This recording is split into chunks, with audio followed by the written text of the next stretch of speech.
¿Cómo le va? ¿Qué dice? Muy buenas noches, bienvenidos. Esto es Caníbales por la pantalla de C5N, un programa especial esta noche. Las definiciones todas del flamante secretario de Comercio Interior, Roberto Feletti, aquí en nuestros estudios para hablar de todos los temas. Vamos a preguntarle a propósito de lo que va a ser el control de precios, se supone una de las políticas que se van a poner en marcha, y de muchísimas otras cuestiones que hacen a la agenda probablemente económica del gobierno nacional. Pero yo quiero arrancar el programa comentándole y en todo caso también recogiendo un poquito lo que han sido los últimos días en el plano de la política y también de la política económica, porque yo le decía hace algunos días nada más que fruto de lo que fue el resultado de las primarias abiertas, simultáneas y obligatorias de las PASO, hubo un movimiento hacia adentro del Frente de Todos. Ese movimiento implicó lo que son cambios todavía en el gabinete de ministros y también en otras áreas claves para lo que va a ser la gestión de aquí en adelante. Pero al mismo tiempo, si echábamos una mirada en términos de lo que la oposición política estaba promoviendo, y quizás este es uno de los datos a tener en cuenta, lo que se veía era un común denominador. Esto es, no había discusión posible, no había un debate posible de los principales temas que hacían a la campaña electoral, sino que lo que había directamente un escape hacia adelante, la proyección de algo que en definitiva no ofrecía respuestas, sobre todo de lo que fue la gestión de Juntos por el Cambio en el poder. Y esto se repite y se reitera, y yo le diría que se profundiza a medida que pasan las horas. ¿Sabe por qué?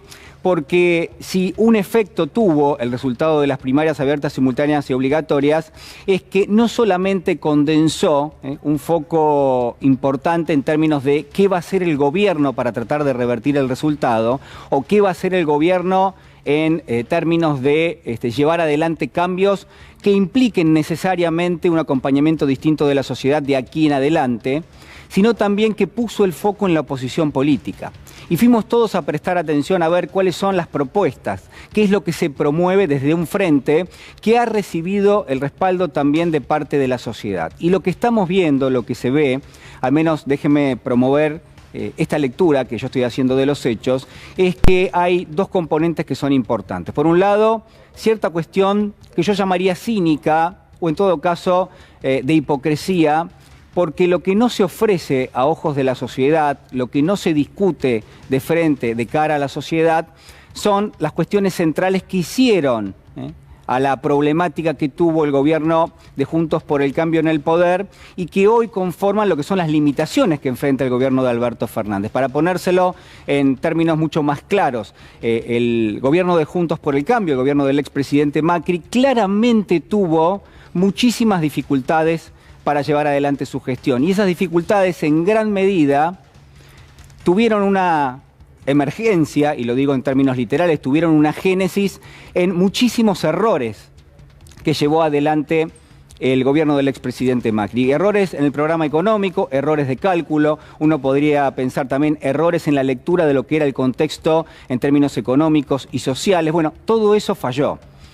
Y fruto de eso fue que, en general, el saldo que termina arrojando la elección de allá del año 2019 es ni más ni menos que la pérdida de la renovación del voto de confianza de parte del electorado de Juntos por el Cambio. Ahora, la pregunta es, ¿cómo se está dando la discusión a ojos de la sociedad? ¿Cuál es, en gran medida, el eje del debate? Y justamente lo que quiero marcarle, yo le decía, por un lado es el cinismo, por otro lado tiene que ver con el negacionismo, con no traer a la discusión pública lo que han sido los grandes errores. Solamente así se explica, y con esto quiero terminar, que en términos generales lo que uno ve es que la discusión política hoy está segmentada, hoy está particionada, casi loteada en los medios de comunicación, y que lamentablemente, digo, no hay quien plantee la pregunta sobre los errores de la gestión cuando lo que se está promoviendo, cuando lo que se está proponiendo desde Juntos por el Cambio es quizás más de lo mismo.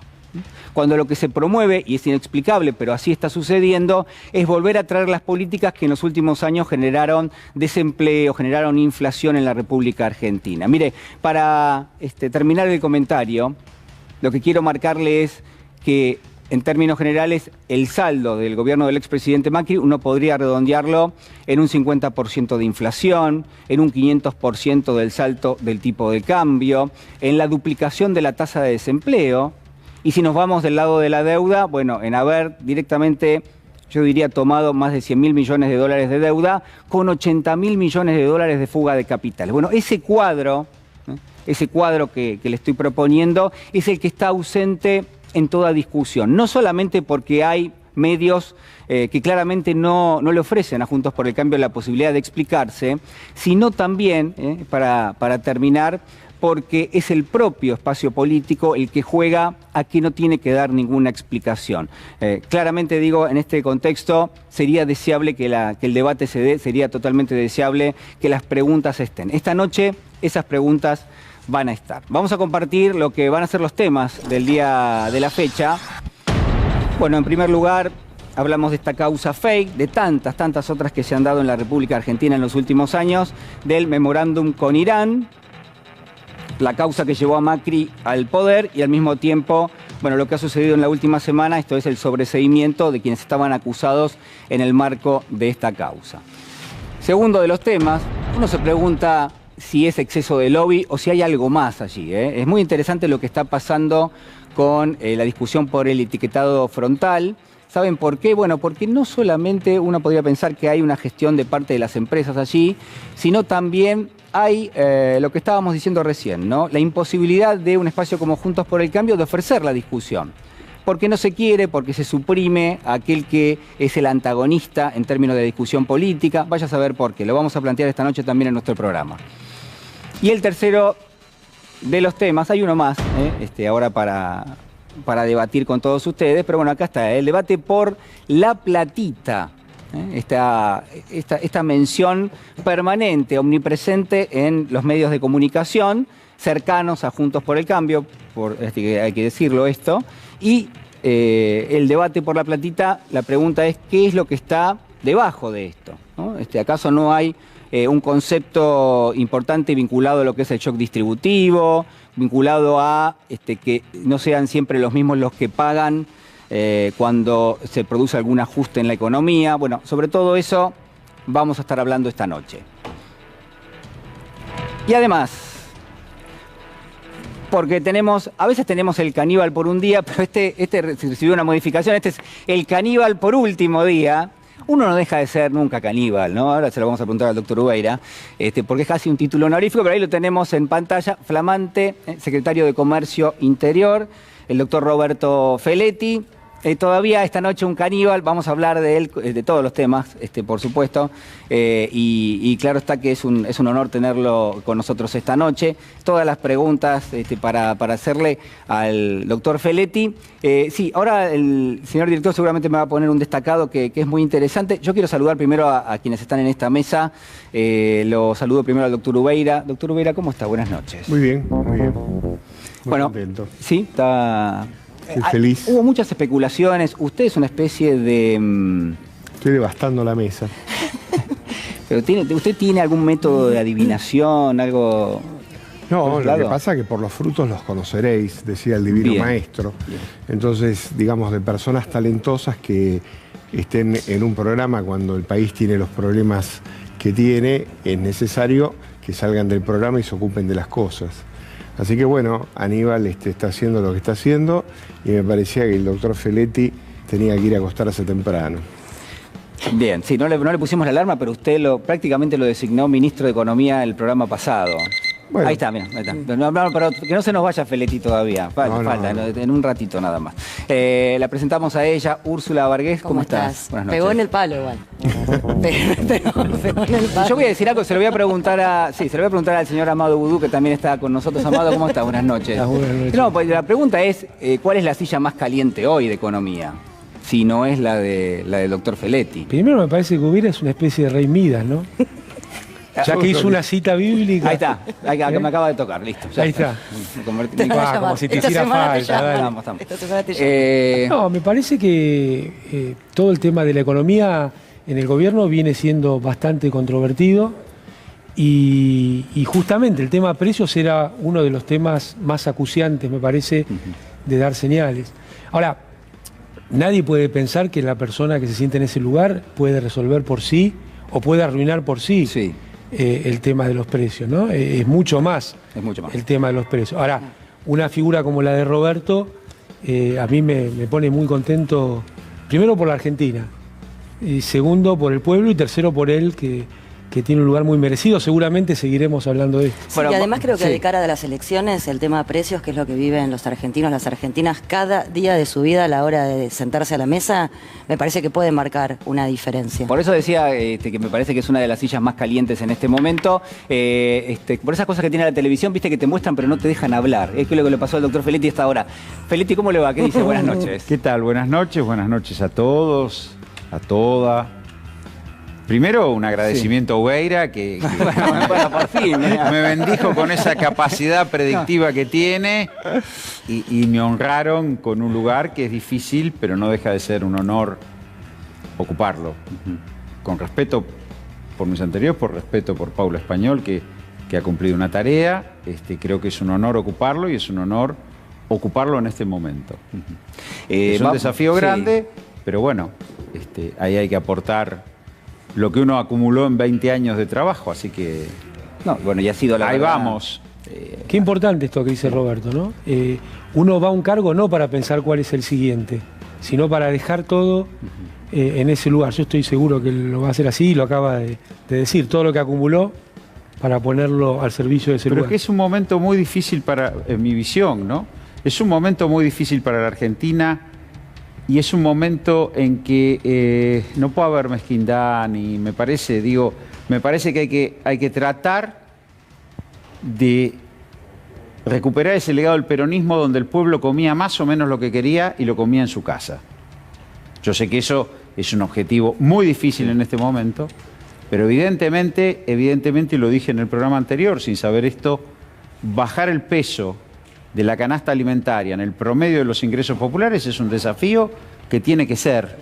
Y tiene que ser, yo me considero un hombre de diálogo, me considero un hombre de racionalidad, de discusión, y obviamente voy a convocar al sector empresarial. Ahora, el objetivo es cuidar la situación de los argentinos. Lo que no me parece que se puede iniciar un diálogo con el empresariado si ellos se victimizan como tales. Si empezamos, pierdo plata, el gasto público, no sé, los políticos. Si empezamos con eso, acá hay una sola víctima, que es el pueblo argentino, que no llega a fin de mes, que no puede comprarse lo que quiere, que está sufriendo mucho. Yo voy a convocar a los productores, a los comercializadores, probablemente juntos, pero es fundamental hablar con la verdad en la mano, no victimizarse. La lógica esta del neoliberalismo, donde el valor es una cosa subjetiva y yo pongo el precio que quiero. No, yo quiero hablar racionalmente, de costo, márgenes de ganancia. Me parece que ese es el desafío más grande. Y lograr que el pueblo pueda ir a una góndola y elegir los productos que le gustan y consumirlos. Porque, a ver, no hay libertad, ya que estamos con los libertarios, sí, en los monopolios privados. No hay libertad. Bueno, está la libertad de ser monopolio. Claro, pero una vez que en monopolio se acaba la libertad de elegir de los demás. Claro. La libertad de uno sobre la libertad de millones. Pero la libertad de un ciudadano no le dan ni el derecho al etiquetado frontal que pueda conocer el producto que está comprando. Eso no es menor. Eso es muy importante asegurarlo. Doctor Feletti, hay muchas cosas que queremos hablar esta noche con usted. Vamos a meternos en la entrevista con el doctor Feletti en minutos nada más. Ustedes vieron cómo son los medios de comunicación, algunos puntualmente, que no lo dejaron ni siquiera empezar a hablar al doctor Feletti y ya sabemos todo lo que piensa, todo lo que va a hacer, todo lo malo que se supone que va a hacer, que para mí la verdad que las lecturas eran bastante buenas, controlar los precios, digo, no está nada mal, ¿no? Pero ya lo han demonizado. Vemos una de las notas que salió hoy publicada en el diario Clarín, hay muchas, usted puede elegir cualquiera, La Nación, Infobae. Digo, bueno, ¿quién es Roberto Feletti, el exdiputado y columnista de Aníbal Fernández y Amadou Boudou en C5N? Vos no existís. Que asume en el gobierno. No importa eso. Me pareció varias páginas hoy dedicadas al doctor Feletti, ahora las vamos a ir viendo. Pero lo que digo es, no en este caso, pero sí en otros artículos donde se lo demoniza, ¿no? Como alguien que no es propenso al diálogo, como alguien que se supone que va a aplicar una política sumamente restrictiva en términos de cómo se puede manejar el empresariado en la Argentina. Ahora vamos a ver seguramente otro destacado. Pero, ¿alguna repercusión, doctor Feletti, de esto? Y en un ratito nos metemos en la entrevista. No, digo, uno es un hombre público y sabe que tiene que exponerse a la vindicta pública, como se dice. Lo que creo que sí, efectivamente, me colocan como parte de un eje del mal, con Cristina, Amado, Aníbal, qué sé yo, C5N. Bueno, es el juego de ellos, digo, lo han hecho siempre, no. La verdad que no vale la pena discutir, ni tampoco rebatir, ni nada. Yo voy a hacer lo que tenga que hacer, que me puedo equivocar, pero la verdad que siempre que fui convocado, fui a hacer lo que tenía que hacer en defensa del pueblo argentino. Me habrá salido mejor o peor, pero siempre me paré en ese lugar. Y eso es lo que no voy a modificar. Pónganme las tapas que me quieran poner. Sí. Ahora se las vamos a mostrar. Un gran mérito del gobierno de Néstor y Cristina respecto a los medios fue independizar a los funcionarios de la palabra de los medios. Eso es muy importante. Pongan lo que quieran poner, yo voy a cumplir mi función. Y no me voy a arredrar. Digo, esto me parece que no me van a condicionar. Eso no me va a condicionar. Bien, doctor Beira, usted estaba diciendo algo recién. Sí, no me pusieron a mí. Bueno, pero usted es el que hace las designaciones en principio, así que... Trabaja en las sombras. Hay que dejarlo está estudiando algunas nuevas. No, pero me molesta que me excluyan de la banda. No, pero salió una foto hoy, salió en una página de Clarín, Beira. Bueno, mire, la verdad que yo lo único que sí es que está claro que todavía no empezó a funcionar y ya directamente te quieren marcar la cancha. Es una cosa tan vieja que... Bien, en instantes nos metemos en la entrevista con el doctor Feletti con todas las definiciones. Ponemos primera y atendemos uno de los temas de esta semana que ha sido quizás el eje de algunas polémicas y que en principio para mí al menos merece una lectura de nuestra parte, que es el anuncio de parte del gobierno de la provincia de Buenos Aires de este viaje, ¿no? Como algunos ponen, regalar los viajes. Bueno, no es un programa que anunció la provincia de Buenos Aires, que va a ofrecer viajes de egresados en principio en forma gratuita. Son unos 220.000 estudiantes, son viajes de 4 y de 3 días, donde el gobierno de la provincia va a subsidiar a las empresas que se dedican al transporte y también al alojamiento. Es para los meses de febrero, marzo y abril, pero el enfoque, y esto es lo que me interesa que debatamos, es ¿no? El enfoque que, como fue presentado, esto forma parte del gasto público, esto tiene que ver con la platita. Aparece allí Patricia Bullrich, la estamos viendo, contra los viajes de egresados gratis de Kicillof. Bullrich dice, la cultura del regalo no va. Y hubo una lectura bastante generalizada de este tema en esta línea, ¿no? Que el gobierno está regalando plata, el gobierno está de alguna manera llevando adelante políticas que son inconducentes, es malgastar el dinero. ¿Cómo lo ven? Yo me gustaría hacer una diferencia porque no los vi tan indignados con el previaje, ¿no? Digo, no se indignaron y también debería estar en el mismo hilo. Lo que sí me parece de una gran ignorancia no tener en cuenta que estos 30.000 pesos que son para dentro de la provincia de Buenos Aires ayuda a un sector que fue uno de los más golpeados, que tiene que ver con el de turismo, la hotelería. De hecho, también se está pensando en bajarle esos impuestos a los hoteles. Digo, va a generar lo que se necesita, que es que se mueva el mercado económico con estos chicos que además no pudieron viajar, que además es para colegios privados y también los que son públicos, que, vuelvo a repetir, hace funcionar en meses que no hay turismo. Con lo cual para la provincia de Buenos Aires va a ser muy importante, porque se termina febrero y son meses que después no pasa nada. Así que creo que siempre es lo mismo. Lo que nosotros asistimos es a la derecha, que cuando entra plata la fuga, y no cuando ve que la plata llega al pueblo se indigna. Sí. Me parece que siguen siempre esa línea. Sí, Amado. Sí, en la misma línea. La cultura del regalo no va según para quién, porque en la causa Correo buscaban pagar 1/10 de lo que debían, o sea que ahí había un regalo dando vueltas y sin embargo nadie se agravió. Es más, lo ocultaron y lo defendieron. Y el delito se produjo y después el presidente dijo, no, ahora vuelve a foja cero. Ahí tenés un caso. El otro caso en el que el regalo sí va fue el regalito que le hizo Macri a la mamá y al hermano y a la familia, ¿no? Haciéndole una ley a medida para que puedan blanquear dinero que habían fugado. Acá el problema no es la cultura del regalo, sino que cuando las políticas públicas tienen que ver con una mejora de los sectores populares, no les gusta. Y otra cosa es lo que señalaba Úrsula. Este dinero va a la provincia de Buenos Aires, no al gobierno de la provincia de Buenos Aires, a los comerciantes, a los productores, a los hoteleros, a los que tienen restaurantes.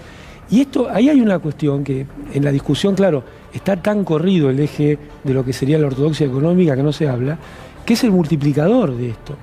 Ese dinero entra a funcionar en cada uno de los distritos, en cada una de las localidades, y se multiplica porque son personas que no tienen tal vez una capacidad de ahorro, sino que la reinvierten en su comercio, la reinvierten en mercadería. Es lo que se llama el multiplicador del gasto público. A ver si lo podemos hacer más sencillo para el entendimiento. Un peso que subsidia al Estado es un peso que recibe la empresa de transporte, que a su vez es un peso que recibe, es el mismo peso el que recibe la compañía, qué sé yo, digo, de neumáticos y así sucesivamente. Exactamente. Empieza a poner en funcionamiento, y esto lo vimos con mucha claridad cuando se puso en marcha el plan de inclusión jubilatoria o la UH, para hablar de cosas que pasaron hace una década, y está probado el efecto multiplicador que tuvieron, pero además el impacto federal, porque esto funcionó en cada uno de los rincones de nuestra patria.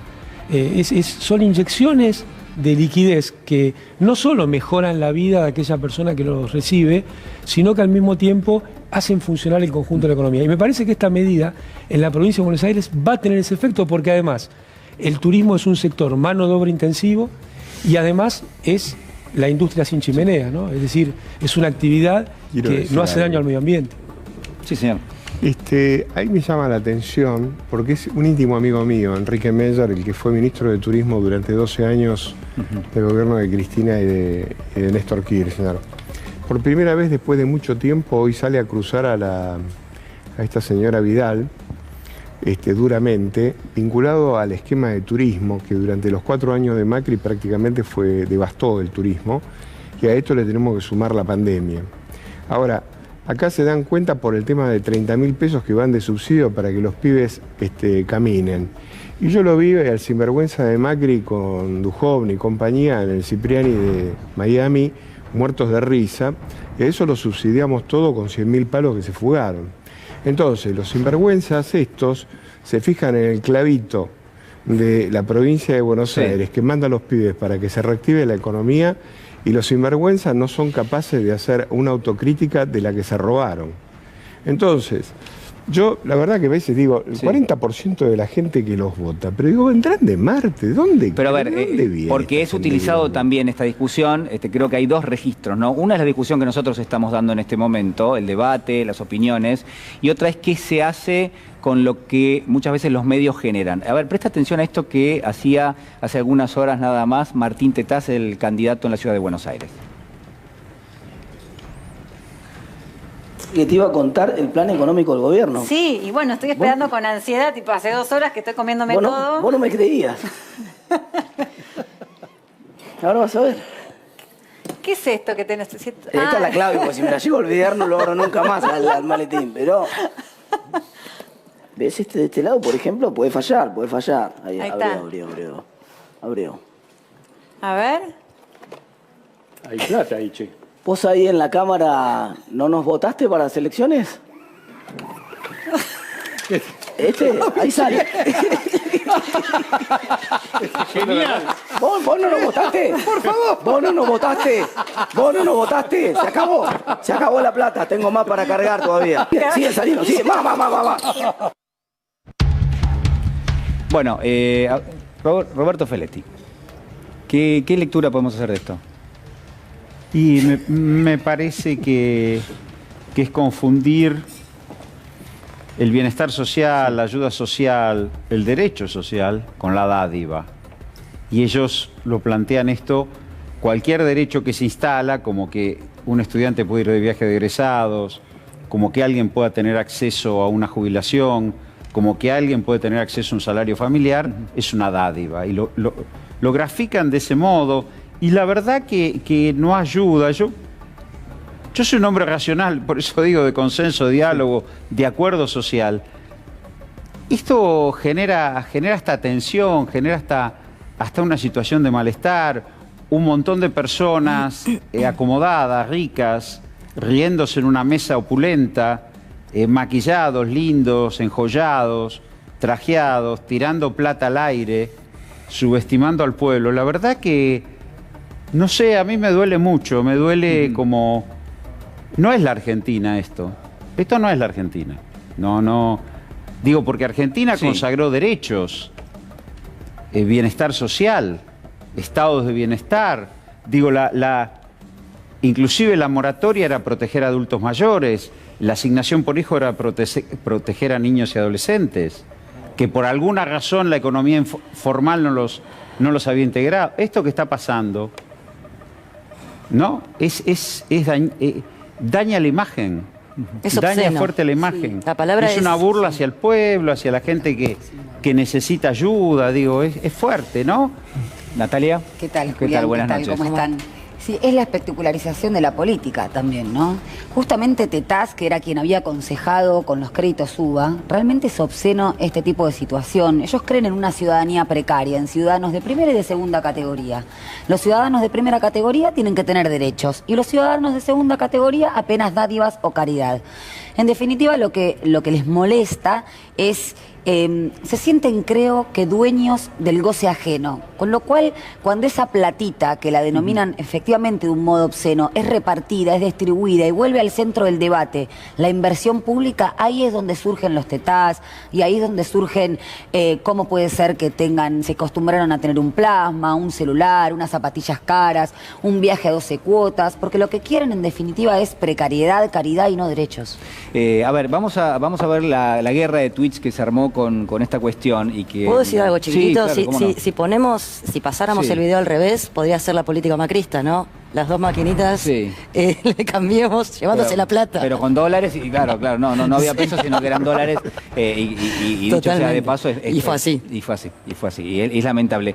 Ahora les voy a preguntar algo que tiene que ver con la dimensión, ¿no? Si todo el mundo se da cuenta de lo que es un peso, de lo que es un dólar, de lo que es la deuda, de las limitaciones que impone la deuda y, como decía recién Amadou Boudou, de que cuando el Estado subsidia, por ejemplo, un viaje de egresado, hay una multiplicación del efecto en términos financieros y económicos. Así es.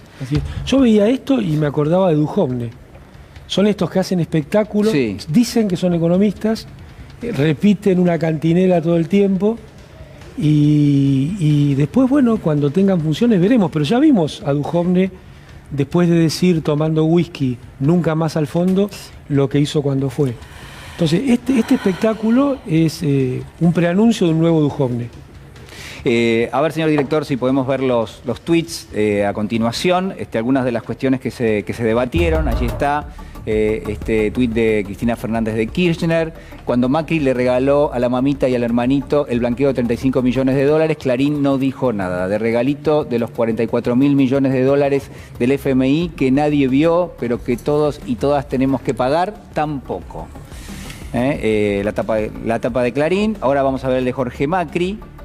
Allí está, quien recoge un poquito el tema, dice viaje de egresados y escuelas provinciales.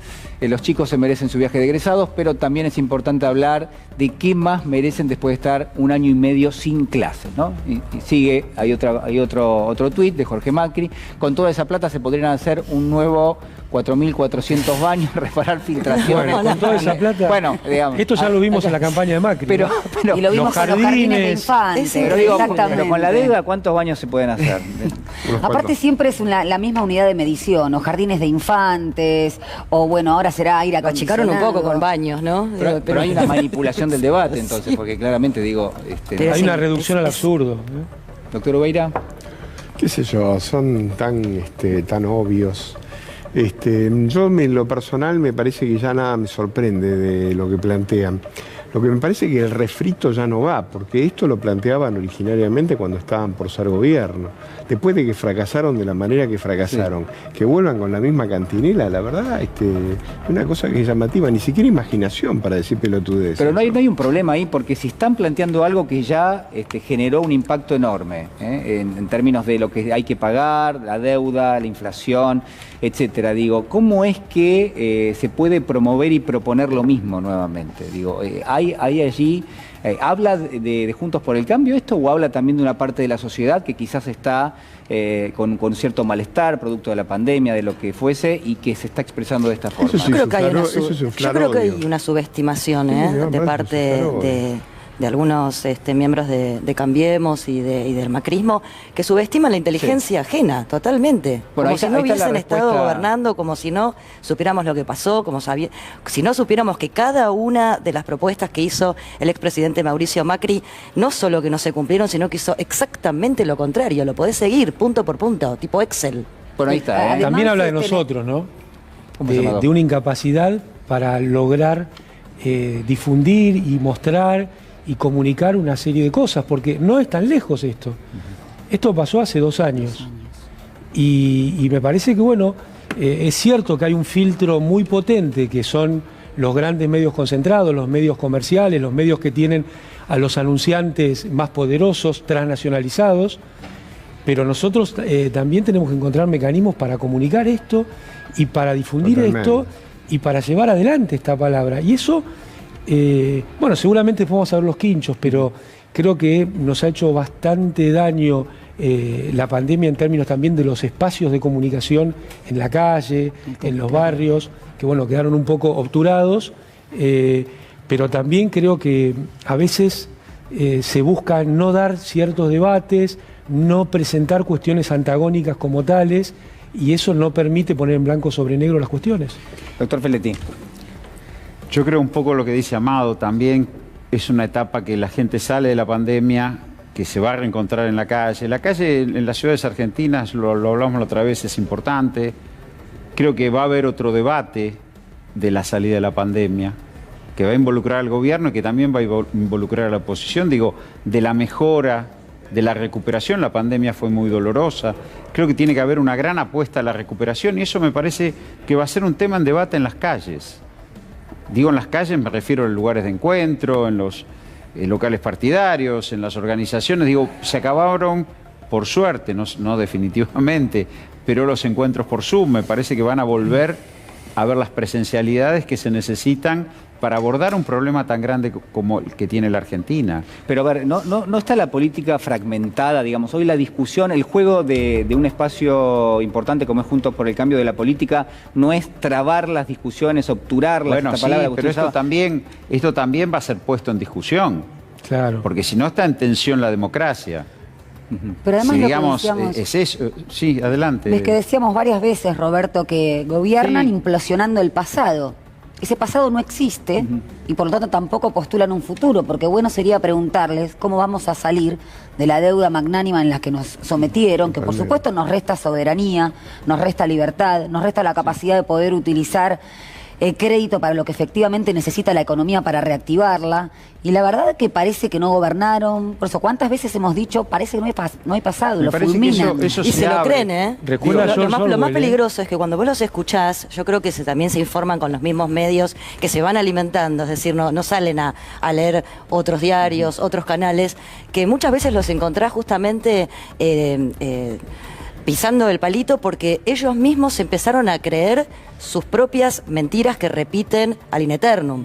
Y eso también es un problema, porque realmente se creen, no solo que no gobernaron, o que gobernaron y lo hicieron maravillosamente y no les dieron más tiempo. En realidad es eso que lo repite permanentemente el expresidente diciendo, si volvemos, vamos a full, desde el primer día.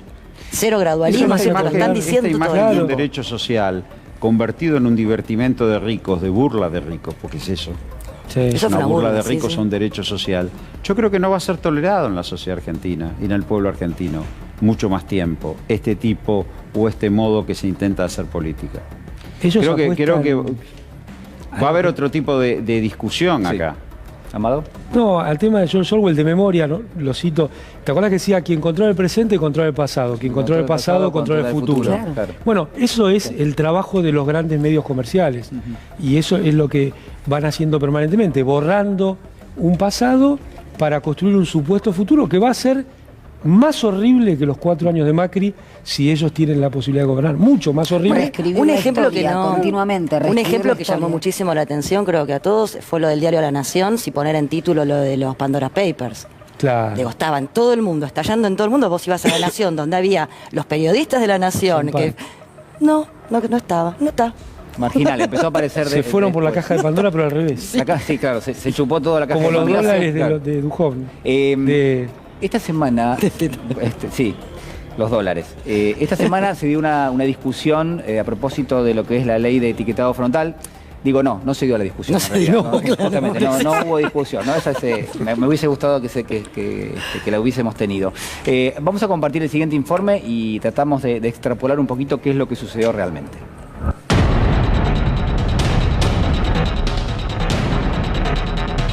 Yo quiero decir al presidente electo que él puede confiar de que después de mucho tiempo va a encontrar una oposición constructiva y no destructiva.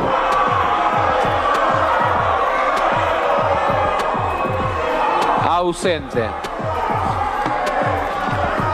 Una oposición constructiva y no destructiva. Cumplimos como bloque, y usted, presidente, cumplió como presidente de la Cámara en cada uno de los temas que la oposición, aprovechándose también de la situación de pandemia, exigió.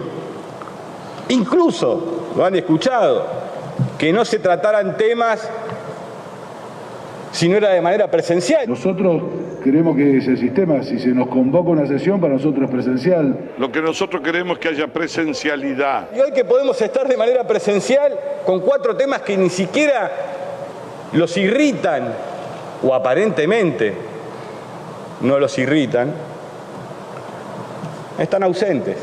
Resulta que no hubo quórum porque mayoritariamente, juntos, la oposición, el macrismo, dispuso no concederlo. Una oposición sana, constructiva, responsable. Una pena, ¿no? La primera candidata diputada nacional de la Ciudad de Buenos Aires esté más preocupada en quedarse con la presidencia de la Cámara que en cancelar leyes. Que no tengan el manejo del Congreso. Ahora la oportunidad es frenar el quórum en ambas cámaras y tener la presidencia de la Cámara de Diputados. Pienso que queda consagrado como presidente de la Honorable Cámara el señor diputado de la Nación, don Emilio Monzó, a quien invito a ocupar el sitial de la presidencia. Al Frente para la Victoria, la primera consideración que han tenido es que, siendo la primer minoría, han respetado la línea sucesoria del presidente de la Nación, y eso no es un tema menor para los momentos que nos va a tocar transitar los próximos años. A ustedes, que no han tenido reparos para votarme en esta presidencia, agradecidos. Ahora la oportunidad es frenar el quórum en ambas cámaras y tener la presidencia de la Cámara de Diputados. Esto va a terminar conspirando contra la propia naturaleza del Mercosur. Estamos mirando, analizando a la Argentina como si fuera un país nórdico. La ley de etiquetado chilena es una experiencia muy innovadora a nivel del país, pero también a nivel regional. Entró en vigencia en México una nueva ley de etiquetado de alimentos. El gobierno emitió a través de un decreto la nueva disposición sobre el rotulado de alimentos envasados. Atención, porque desde hoy es obligatorio el etiquetado octogonal en los empaques de alimentos. Estamos mirando, analizando a la Argentina como si fuera un país nórdico. Bueno, ahí estaba la discusión. A ver, opiniones sobre esto, que bueno, hay algunas cuestiones que quedan claras, ¿no? Sí, yo con respecto al tema del etiquetado lo padecemos como todos los que estamos acá y el pueblo argentino como una cuestión de consumidores. Ya prácticamente nadie discute en el mundo entero que el tema de los etiquetados es una forma de garantizar o de mejorar la vida de las personas que consumen. Pero volviendo al tema de la Cámara de Diputados y la línea sucesoria, ahí claramente Monzó agradece específicamente porque naturalmente todos sabemos que en el Senado, acá tenemos un vicepresidente de la Nación, es ni más ni menos que el representante del Ejecutivo dentro del Parlamento. Hemos naturalizado determinado tipo de conductas que son totalmente antidemocráticas y fuera de constitucionalismo, como fue en la 125, que el vicepresidente de la Nación votara en contra del Ejecutivo. El caso más notable en Estados Unidos es que el vicepresidente de Washington detestaba a los ingleses, creo que como pocos en la tierra. Sin embargo, cuando Washington acomodó con los ingleses, él votó a favor, teniendo paridad en la Cámara, dejando a salvo su opinión, pero dijo: yo soy el representante del presidente en esta Cámara y En fin. Entonces, lo que dice esta señora Vidal, más allá, digamos, de esta coyuntura particularmente del etiquetado, es una vez más mostrar claramente cómo el partido de la oposición está a 100 millones de kilómetros de cualquier tipo de institucionalidad en la República Argentina. O sea, la señora Vidal lo que plantea pura y exclusivamente es un sistema anárquico que nada tiene que ver concretamente con lo que son las líneas de sucesiones de gobierno. Sí, si hacemos un poco de memoria, una semana antes de no presentarse y no bajar y no dar quórum, estaba toda la oposición diciendo, ley de etiquetados, la necesitamos, la tenemos que votar, es crucial. Yo creo que se comieron un poco una curva cuando esperaban que, debido a la llegada de Mansur, de la provincia de Tucumán, azucarera, la provincia, iban a tratar de no votar esta ley y salieron a arengarla. Llegó más diputados y dijeron, palala. Ahora hay que votarla. ¿Y ahora qué hacemos? Y para mí dos cuestiones. Claramente están a favor del lobby y no de la salud del pueblo argentino y del derecho a la información de lo que consumimos, sino que también creo que aprovecharon y creo que incluso si se hubiese querido votar a favor de la paz del mundo, no hubiesen ido, porque creo que por los dichos de Vidal, por los dichos de Patricia Bullrich, fue una demostración de poder en el Congreso, diciendo, a partir de ahora esto va a ser así y vamos a tener que ir negociando. Y también creo que da cuenta de los destituyentes que resultan cuando no pueden construir los consensos. Realmente. ¿Pero hay una búsqueda de consenso acá o no? No, pero o sea, cuando no pueden obtener la presión del lobby de sus propios mandantes, muestran realmente su cara destituyente. Porque, a ver, Amaro, claramente fue una remake del modus operandi de las vacunas, ¿no? Vacuna, veneno. Bueno, esto fue lo mismo con la ley de etiquetado. Pero para mí las palabras de Emilio Monzó me parece que son muy reveladoras, porque el hombre habló en concreto de la cuestión de la línea sucesoria. Entonces, nadie puede pensar que Vidal no se da cuenta que se metería eventualmente de prepo en la línea sucesoria, violentando todo el sistema democrático. Porque ellos, fíjate, hace 4 años planteaban que las elecciones de medio término no debieran estar. ¿Te acordás que hubo un debate? La ex vicepresidenta Michetti estuvo dando vuelta alrededor de eso. Bueno, ahora quieren usarlas para alterar lo que es el funcionamiento republicano, que son 4 años de gobierno del presidente. Bueno, pretenden meter una cuña ahí. Y cuando asumió Macri, lo mismo pasó en el Senado. En el Senado, holgadamente se podía haber puesto otra autoridad en la Cámara, no solo en diputados. Sin embargo, se respetó esa institucionalidad. Fue Pinedo la persona que ocupó ese lugar. Ahora, en el caso del etiquetado, lo que uno podría pensar es, esto no favorece lo que se supone que es parte de lo que se promociona desde Juntos por el Cambio, como es la libertad individual, es decir, que yo tenga una información en un paquete, que me diga, esto tiene para un determinado estándar exceso de libertades y libertades. No me permite a mí elegir, no es acceso a la información. Sí, totalmente. ¿Y por qué no? Entonces, y te agrego algo más, que es todavía mucho más curioso. Empresas argentinas y marcas argentinas que venden sus productos a Uruguay, a Chile, que exportan a México, las venden ya con la información, con el octógono. Es decir, que lo tienen, hasta tienen el packaging. En los países que fueron citados como ejemplo para, por ejemplo, la privatización de las jubilaciones. Parece que cuando tiene que ver con el acceso a la información, que es uno de los grandes bienes actuales, no rigen las libertades individuales. Es muy arcaica esta discusión, hace acordar también a la del cigarrillo. ¿Te acordás lo que fue el debate en su momento si tenía que estar o no en la etiqueta? Y agrego algo más muy importante. Lo mismo. Agrego algo muy importante, porque salen a decir, no, pero no es una ley importante, la pobreza primero, el hambre, la pobreza, no sirve, hay prioridades, salen siempre con la carta prioridades. Bueno, es esta ley justamente de la información de los alimentos, claramente va también hacia los sectores más vulnerables, a los que menos o los que peor comen, que viven de harinas, que viven... Es información para esas... Incluso la ley lo que dice es que no puede haber ninguno de estos productos con esta información dentro de las canastas que reparte el Estado, justamente para que lleguen alimentos de calidad a las mesas de los más pobres y de las familias que más lo necesitan. Entonces, claro que es importante esta ley, porque nos da información a todos y sobre todo a un sector que está muy mal alimentado. Claro, bueno, y sobre todo en un momento donde se erosionó mucho la calidad de vida en términos de los alimentos, ¿no? Por eso, aún ante ese argumento falaz, de hay cosas primero, hay cosas después, esto también, si lo querés mirar muy egoístamente, tiene un impacto en la salud pública. Tiene un impacto en la inversión del Estado en salud pública, además de algo que es mucho más importante, que es la vida de millones de mujeres, varones, niñas y niños que se verían no beneficiadas, porque como decía Natalia, no, pero tiene que ver con la malnutrición, tiene que ver con la malnutrición, con eso, que es importante. O sea, el tipo tiene el derecho... Son miopes para mirar la Constitución, ¿no? Pero se busca manipular el debate. Fíjense, la economista Diana Mondino lo que presenta a ojos de la sociedad no es que si uno tiene exceso de azúcar, por ejemplo, en un chocolate, uno decide si consumirlo o no. Se supone que si uno le pone el etiquetado, ese chocolate no se vende más. Fíjense. Muchachos, no va a haber chocolate. Los que se quieran ir a Bariloche o a lo que sea, ¿qué vamos a hacer? Digamos, además de que con la ley de etiquetado después no podemos comer alfajores, encima total no van a ser de chocolate, ¿qué problema hay? O sea, la digo como es una de las cosas que se importan normalmente porque Argentina no lo produce y va a tener un montón de consecuencias. ¿Es grande el monto? No lo sé. ¿Es importante a nivel macro? Seguramente no, pero todas las empresas y las personas que trabajan en esas empresas que estén vinculadas a cada una de estas cosas que se van a inhibir o que ya están en enormes dificultades, va a ser un problema. Y admito, el problema sin chocolate es grave. Yo quiero decirle al doctor Feletti que la primera promesa en el gobierno tiene que ser que haya chocolate. A todos nos gusta.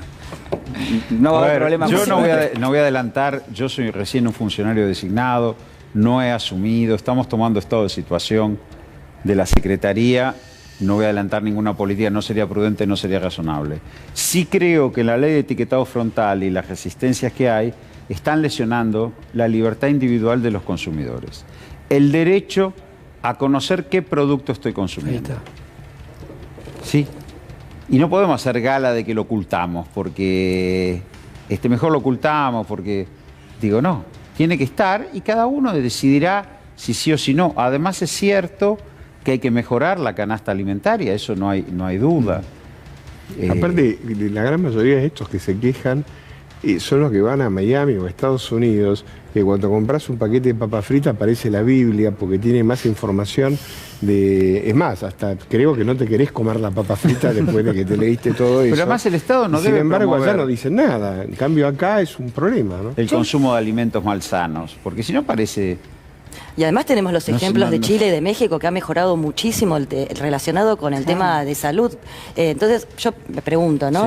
Sin saber, ¿no podría ser, por ejemplo, que salga por el Ministerio de Salud el etiquetado obligatorio? ¿Se lo podemos relacionar? Pero acá no hay un rechazo al Estado como regulador de un segmento que se suponía que tenía como cierta libertad, que es el de las empresas productoras de alimentos, y de pronto ahora el Estado dice, miren, la verdad, sigan haciendo lo que están haciendo, pero en el paquete pónganme si tiene exceso de azúcar. Es que yo lo veo como abogada ahora esto, ¿no? Lo que hacen es no reconocer jamás la desigualdad. El consumidor también está en situación desigualitaria respecto del vendedor. Hay una asimetría informativa. Porque obviamente hay una asimetría informativa, del mismo modo que sucede con el trabajador. Pero esto lo estoy diciendo en términos estrictamente jurídicos. Por algo el derecho del consumidor se constitucionalizó después de 1994, la reforma. Entonces todo lo que sea el reconocimiento de desigualdades estructurales y la reparación del Estado a través de la legislación y de las políticas públicas está mal. Nati, te sumo además algo más. Digo, estas empresas, lo que queda expuesto es que a lo mejor esos productos que tanto te vendían, que te hacían tan bien, que el yogur era genial, tal vez vas a tener que asumir que no es tan genial. Tu yogur y que tiene un montón de azúcar, por ejemplo. Y, vos me decís que lo light no es light. Entonces. Lo light no es light, lo verde es una trampa, porque todo el mundo cree que cuando va, y no es así, a veces tiene más sodio, más grasas. Digo, ellos lo que te dicen es azúcares y te dicen, bueno, pero vamos, si ponemos este octógono de información vamos a perder porque va a haber gente que va a saber que ese yogur tiene más cantidad de azúcar que la que tiene que tener. Que se va a enterar de la verdad. Entonces es así. Bueno, a ver, el que tiene... realmente uno queda pasmado frente a... Sí. No, porque decís, además me lo estás diciendo. A ver, el que tiene etiquetado frontal ya desde hoy es el doctor Feletti, porque se lo pusieron los medios, ¿no? Claramente. Bueno, llega un fanático de los controles y el cepo, crítico de Martín Guzmán. Yo no sabía que era así. Bueno, pero esto es el diario Clarín del día de la fecha. Ahí está, doctor Ubeira, está la foto de usted allí detrás del título. Sí, pero sabiendo de estas actitudes, Feletti no lo hubiera propuesto. No, qué bárbaro. O sea, eso porque no había etiquetado frontal, que decían que... Sos un caballo de Troya. Claro. Bueno, y hay alguien, perdón, solamente una cosa más. Y hay alguien pidiendo el fin del cepo. pidiéndole a usted el fin del cepo es el señor Federico Sturzenegger, de mi cepo. Sí, el cepo es patria financiera, por socialista. Los rulos, es la extracción socialista de Juntos por el Cambio. Bueno, todo lo que ustedes ven allí. El cepo cada vez que me siento la vuelco, se llama. Cada vez que cepo es restricción externa. ¿Hay que decir que lo pusieron ellos o es innecesario decirlo? No, la verdad, hoy no sé dónde lo vi el Twitter, pero evidentemente la estadía en Estados Unidos debe estar en una universidad marxista. Pero digo, a ver, patria financiera fueron las LEVAC. Doctor Feletti, nos metemos de lleno con a ver, dos cuestiones de Sturzenegger, y no abro juicio de valor sobre la persona. No. Él estuvo en el megacanje, una reestructuración de deuda ruinosa, si las hubo. Terminó en un default, además de la crisis del 2001. Luego estuvo como presidente de Banco Central habilitando una tasa de interés que llegó al 70% y armando una montaña de instrumentos financieros de corto plazo que generaron una especulación financiera monumental. La tasa de interés se volvió dominante en las decisiones de los agentes económicos de consumo e inversión. Entonces no sé qué es lo que... Y el cepo se fue, lo pone en la cunza pocos días antes de irse Macri. Cuando se confirma la derrota electoral en noviembre. Octubre. Pero hay que agregar que cuando asumió Juntos por el Cambio fue Alfonso Pratgay el que liberó el cepo y todos los precios subieron, porque él dijo que los precios no iban a subir porque ya estaban a 15 pesos el dólar en ese momento estaba a 10 y los precios se fueron arriba de 15. Y lo veníamos advirtiendo, aparte. Y lo veníamos advirtiendo y diciendo, sí, claro. Porque estas personas que dan cátedra permanente, yo digo, cada vez que se sientan en el volante, lo chocan. Cuando se sentaron con él, porque son los mismos nombres, se sentaron con el gobierno de la Rúa, destruyeron el país. Sturzenegger fue viceministro de Cavallo en el gobierno de la Rúa. No es que era un funcionario que no tenía lugar. Viceministro de Economía, igual que Feletti fue de Cristina Fernández. Claro, yo fui viceministro de Vudú. Muy diferentes los resultados. Y después fue presidente del Banco Central de Mauricio Macri. Y podemos agarrar el indicador, ya que tanto le gustan los indicadores. Que nos decía, les hicieron creer. El indicador que quieran. Endeudamiento, aumento de las tarifas, aumento de la tasa de interés, caída de la actividad económica, caída del salario real, caída de las jubilaciones, endeudamiento de las familias. Agarra el indicador que quieran y la chocó. Destruyó al país. Terminaron con tal problema en lo que supuestamente eran...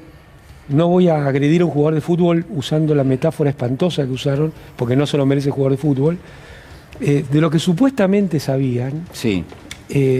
Parece que para lo único que servía era para fugar plata. Pero lo que hicieron con la deuda argentina, dejaron al país en estado de default en solo 4 años.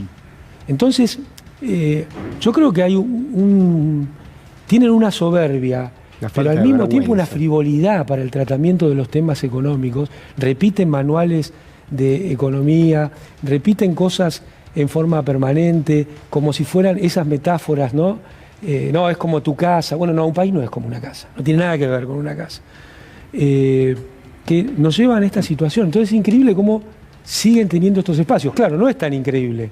Responden a sus mandantes y sus mandantes sacan provecho de estas situaciones. ¿Cuál es el provecho? Y que el pueblo pierda a costilla de muy poquitos que se llenan los bolsillos. Pero yo digo, ¿no sienten un poquito de vergüenza? Un poquito. Yo les envidio eso, tener vergüenza ajena, digo, bro, porque no nos puede... Muy poca gente, supongo, se puede olvidar de lo que fueron los 4 años de gobierno con Mauricio Macri a la cabeza. 26.000 pymes cerraron en nada. Era una cosa que todos los días salías en cualquier barrio y te encontrabas con un comercio cerrado. Digo, me parece que es como demasiada desfachatez, porque yo lo tengo muy en piel todavía. Me parece increíble que crean que no, que el pueblo se olvidó. Pero es el cuento de los culpables. Ellos reescriben la historia y determinan quiénes son los culpables. Y por eso tienen que volver a hablar de los 70 años de peronismo. Bueno, ahí que es un argumento que intenta, creo, suprimir directamente. Exacto, suprime otra vez la historia. Que hay peronismo en la Argentina, es increíble. Son como las onceras, hoy lo decías la senadora Sacnun en una nota en El Cohete a la Luna. Es una de las onceras que hay que desarticular. ¿Cuándo le fue mejor al país? ¿Cuándo hubo más conquistas, avances de derechos, crecimiento de la economía, del empleo, del salario? ¿Cuándo hubo una distribución del ingreso más equitativa? Datos, yo hablaría de los 70 años del FMI. Claro. Me parecería mucho más razonable en términos de la verdad histórica. De todas maneras, hay una cosa que me parece importante, ¿no? Que ellos que siempre se refieren a Estados Unidos, los grandes países y qué sé yo, en Inglaterra lo que existe es la cultura del éxito. O sea, si vos fracasaste como primer ministro, desapareces de la vida pública. O sea, si te fue mal, Churchill tardó 40 años en volver nuevamente al gobierno después del desastre de Galípoli. La meritocracia de verdad. Entonces, en verdad, claro, o sea, es de verdad, o sea, hay una cultura de éxito, solamente son apreciados y podés opinar si que de alguna manera en tu gestión te fue bárbaro. Yo todos los tipos que veo acá como comentaristas desde el punto de vista económico fueron literalmente un desastre desde el punto de vista, qué sé yo, Cavallo. O sea, yo a veces lo veo a Cavallo todavía dar consejos. Este señor Sturzenegger, Prat Guy, que es una catástrofe una detrás de la otra, con Arbizu y la flata que fugaban y cantidad de cosas. O sea, yo digo, lo que no hay es vergüenza. Es curioso, ¿no? Sí. Porque lo de Clarín y esto que hablamos de las biografías, de rendir cuentas, un funcionario tiene que rendir cuentas. Claro. En Matanza, cuando fui secretario de Hacienda de Matanza, con un gobierno nacional y un gobierno provincial en contra, yo había asegurado las cuentas públicas porque es muy difícil financiar un municipio y eso nos garantizaba autonomía política. La crítica fue que yo me manejaba con superávit fiscal. Acá la crítica es que yo avalo el déficit. En ese momento, ¿por qué no gasta más? ¿Por qué? Digamos... ¿En qué quedamos sería? ¿En qué quedamos? O uno puede contestar, la política fiscal tiene que ser acorde a los momentos y los tiempos.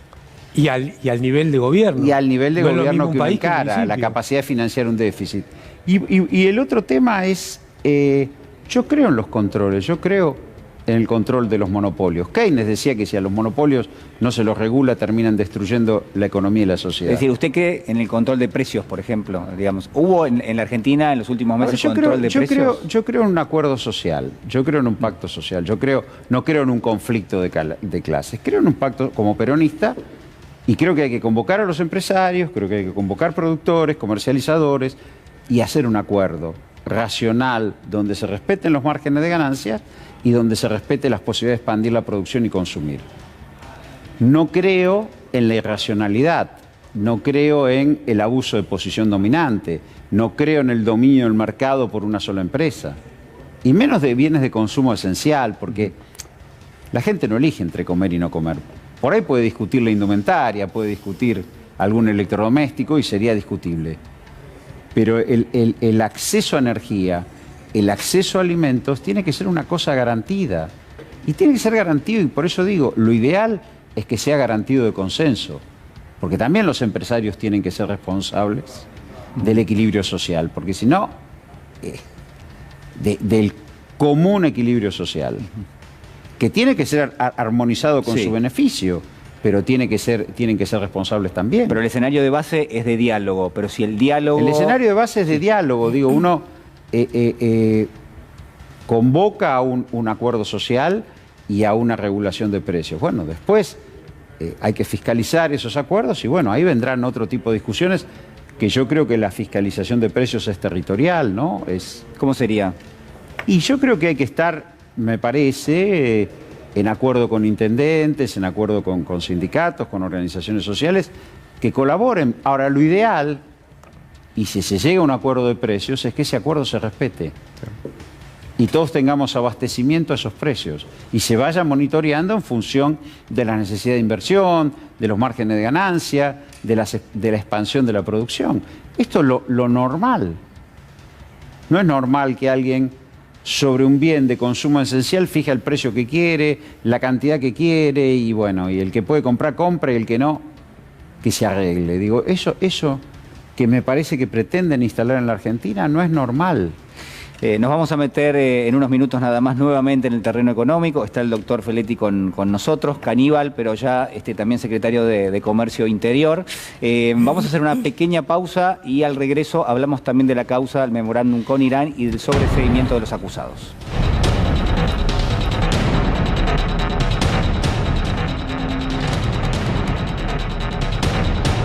La fake news más grave desde la vuelta de la democracia, la mentira del asesinato de Nisman, que se usa con la única finalidad de golpear al kirchnerismo, de atacar a Cristina, de impedir que Scioli ganara las elecciones. Poco se tiene en cuenta que la denuncia de Nisman había sido rechazada por 2 jueces federales antes de todo el armado y el relato. Nisman es el hombre de la justicia que reinventó la causa AMIA. Realmente es un tipo con mucho poder de imaginación, que hizo cualquier tipo de papelones en la causa AMIA. Es el de los testigos arrepentidos. Siempre te acuerdas que aparecía uno con mucho contacto con la CIE, ¿no? Nisman es, por otro lado, el esposo de una jueza, Sandra Arroyo Salgado, jueza federal de San Isidro, cuyo juzgado es casi una delegación de la CIE de la justicia. Yo me tomé el trabajo de leer las páginas esas. En las 30 páginas de Nisman no hay ninguna prueba que muestre que la presidenta o el ministro o alguien más ofrecía impunidad a los autores tentados. Es cierto, y esto hay que decirlo, que la denuncia de Nisman tampoco era la denuncia del siglo. Yo coincido con la Presidenta. Las denuncias de los fiscales pueden ser endebles. Esto es parte del juego de la investigación judicial, por supuesto. El gobierno está evidentemente muy preocupado porque la información y la denuncia es buena. Endebles. Es buena. La denuncia de Alberto Nisman tenía un corazón, que era el gobierno argentino, mediante la firma del memorándum de entendimiento, lo único que quería era que se levantaran las alertas rojas. Las zonas de captura nunca estuvieron en peligro. El gobierno argentino siempre fue firme y consistente en defender y sostener esas zonas de captura. Esto además fue refrendado por el propio Ronald Noble, el secretario general de Interpol, no una, sino por lo menos 3 veces. Hoy a la mañana me comuniqué con quien fuese secretario general de Interpol desde el año 2000 hasta el año 2014, el señor Ronald Noble. Agarré el teléfono y lo llamé. Mira, tengo esta situación. Y él me dijo, bueno, voy a ver qué puedo hacer. Y me mandó una carta el mismo día. Usted indicó que Interpol debía mantener las notificaciones rojas en vigor. Su posición y la del gobierno argentino fueron consistentes y firmes. Con esto queda demostrado que la denuncia que hizo ayer a través de los medios el fiscal Nisman es mentira. ¿Qué día? ¿Cómo lo viviste? Con mucha emoción, una emoción rara porque te da mucho alivio, sobre todo cuando lees la sentencia y ves que todo lo que denunciamos en defensa de Héctor Timerman, 3 jueces que lo analizan sin la presión de la política, dicen que teníamos razón. Y también un gusto amargo. No podemos ir a contarle esto a Timerman porque se murió, y se murió pidiendo justicia, y que un juez lo escuche, que los jueces lo escucharan. A mí me gustaría decirte que estoy feliz, pero no puedo estar feliz porque Timerman se murió con el peso de la acusación infamante que tenía. No lo dejaron testificar, no lo dejaron decir su verdad, mientras él iba perdiendo su memoria por la enfermedad. Eso es un nivel de perversidad que yo creo que yo no he visto nunca en la Argentina.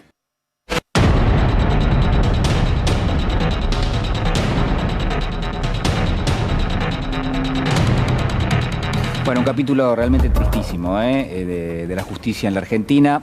La justicia sobreseyó la última semana a Cristina Fernández de Kirchner en esta causa. También al resto de los acusados por inexistencia de delitos, el Tribunal Oral Federal número 8. Doctor Ubeira. Bueno, yo hace 17 años que estoy con la causa AMIA, sigo estando. Yo fui partícipe de AMIA 1 y AMIA 2. O sea, primero defendí a Rivelli y luego actué como querellante para la imputación contra Galeano, Mullen y Barbacha, o sea, lo que construyeron Menem, Anzo Rey, Beraja y compañía. O sea que hace muchísimos años que estoy en el timón de este asunto.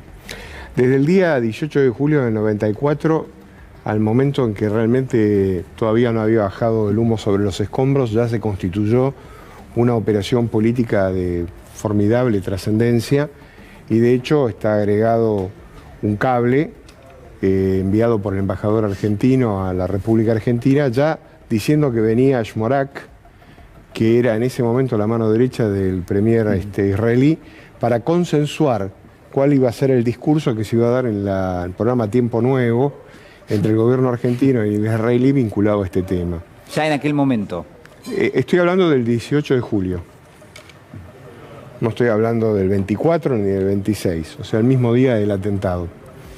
O sea que, en verdad, AMIA fue una área de operaciones políticas, institucionales, que le sirvieron a determinada cantidad de funcionarios. Muchos hicieron carrera con este tema de AMIA, inclusive Mullen, Barbacha, Galeano, y después finalmente apareció Nisman. Yo fui abogado en los 2 juicios orales. En la primera, Rivelli estuvo 8 años y 3 meses preso, y el hermano de Rivelli se pegó un tiro como consecuencia de la causa. Entró en depresión y no salió más. Entonces, yo lo que quiero decirles es que cuando todos pensamos que después de esas condenas y que después de las absoluciones y después de la sentencia extraordinaria que fue el tema del juicio de AMIA, la comparecencia de los organismos de inteligencia mostrando cómo habían pagado $450.000 para que un imputado declarara en contra de personas inocentes, dijimos, bueno, después de esto se cierra un capítulo en la historia de la justicia argentina y esto no se vuelve a reabrir nunca más. En verdad, la única política de la República Argentina que militó la causa AMIA y que puede decirse que yo le tengo respeto en cuanto a sus opiniones fue Cristina Fernández de Kirchner, porque la militó desde el primer día. La primera acuerdo de la bicameral que investigaba el atentado de la AMIA, ella votó en conjunto con el resto de sus compañeros y después votó siempre en disidencia con respecto a lo que significaba la historia oficial que se había construido. Entonces, no sorprende. Hago todo este relato para que la gente sepa de qué estoy hablando, porque no tiene obligación de saber qué pasó. Pero cuando llegamos a la tercera parte, que es el tema del memorándum, no me pareció ilógico que la presidenta intentara encontrar una solución política a un problema de carácter político, porque finalmente el terrorismo y los atentados no es ni más ni menos que la guerra por otros medios. Sartre definía el terrorismo como la bomba atómica de los pobres. Entonces, esto era un tema de contenido político, de enorme gravedad institucional y fundamentalmente a los únicos que les interesó la causa AMIA, aparte de estas personas de la política que he mencionado, es a los deudos. Después todos los demás han lucrado o le han tratado de sacar un pedazo al tema de AMIA. Por lo tanto, lo de memorándum me pareció razonable. Yo hablé con Nisman 5 meses antes de que se pegara el tiro. Y Nisman estaba absolutamente perdido. ¿Por qué? Porque el gobierno de Cristina Fernández de Kirchner y Néstor Kirchner le habían dado más medios a él de lo que le habían dado a ningún fiscal en la historia de la República Argentina para la investigación de un hecho de esta gravedad. Y se constituyó una política de Estado que ante Naciones Unidas todos los años los diferentes presidentes, tanto Cristina como su marido, reclamaban al gobierno de Irán que se sometiera. Por lo tanto, más allá, digamos, de si la decisión política fue sustantiva, si fue arreglada, si sirvió o no sirvió, esos son 100 pesos aparte. Lo que es indiscutible, como dice uno de los jueces, es que fue una decisión de carácter político que a los jueces les excede, como hubiera sido imposible de juzgar la decisión de Raúl Ricardo Alfonsín de mandar las leyes de obediencia debida y de punto final. Uno puede decir, políticamente yo no estoy de acuerdo con lo que se hizo, pero no hay ningún juez que puede intervenir dentro del ámbito ejecutivo. No constituye delito. Por lo que constituye un delito y aparte es una decisión propia del Poder Ejecutivo. Pero acá fue refrendado por la Cámara de Diputados y por la Cámara de Senadores. Así es. Entonces, cuando los jueces sobreseyeron y mandaron al archivo, solamente 2 granujas aliados concretamente con el organismo que más daño le ha hecho al judaísmo en la República Argentina, es la DAIA, porque se lo viene haciendo desde el 18 de julio del día del atentado y de antes también, se pusieron de acuerdo específicamente para sustentar la criminalización del Estado de Irán, que no sé si es responsable o no es responsable, porque esto no es el punto, sino fundamentalmente porque es la política de Estado que tiene el judaísmo internacional vinculado a este problema que es el Estado de Israel y sus adversarios, y Estados Unidos y el lobby judío internacional. Entonces la averiguación de la verdad no le importó a nadie. Entonces utilizaron el cadáver de Nisman para que le diera un rendimiento extraordinario para acabar con un gobierno y ganar una elección, porque entre el cadáver de Nisman y la operación contra Aníbal Fernández prácticamente se extinguió la posibilidad de elección. Por 1,5 puntos se ganó esa elección. Y eso tiene que ver con todo esto. Entonces, pongo de resalto que esta sentencia lo que hace es colocar blanco sobre negro sobre lo que realmente ha sido una operación más del Poder Judicial de la República Argentina y de la Cámara de Casación.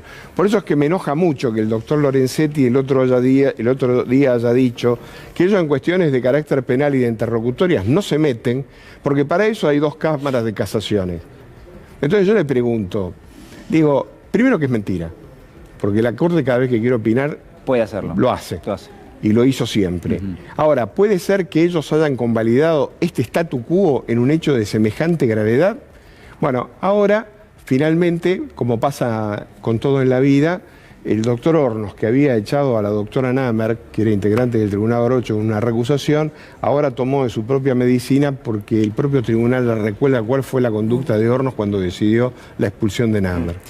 Entonces, la visita de un presidente, a la visita de un presidente en ejercicio de funciones por parte de 2 jueces que no representan al Poder Judicial, porque los únicos que representan al Poder Judicial es el presidente de la Corte y con cuestiones verdaderamente arregladas, esto habla claramente de el prostíbulo en que se transformó la justicia federal en la República Argentina y por qué la sociedad tiene todo el derecho del mundo a desconfiar de los jueces que tiene.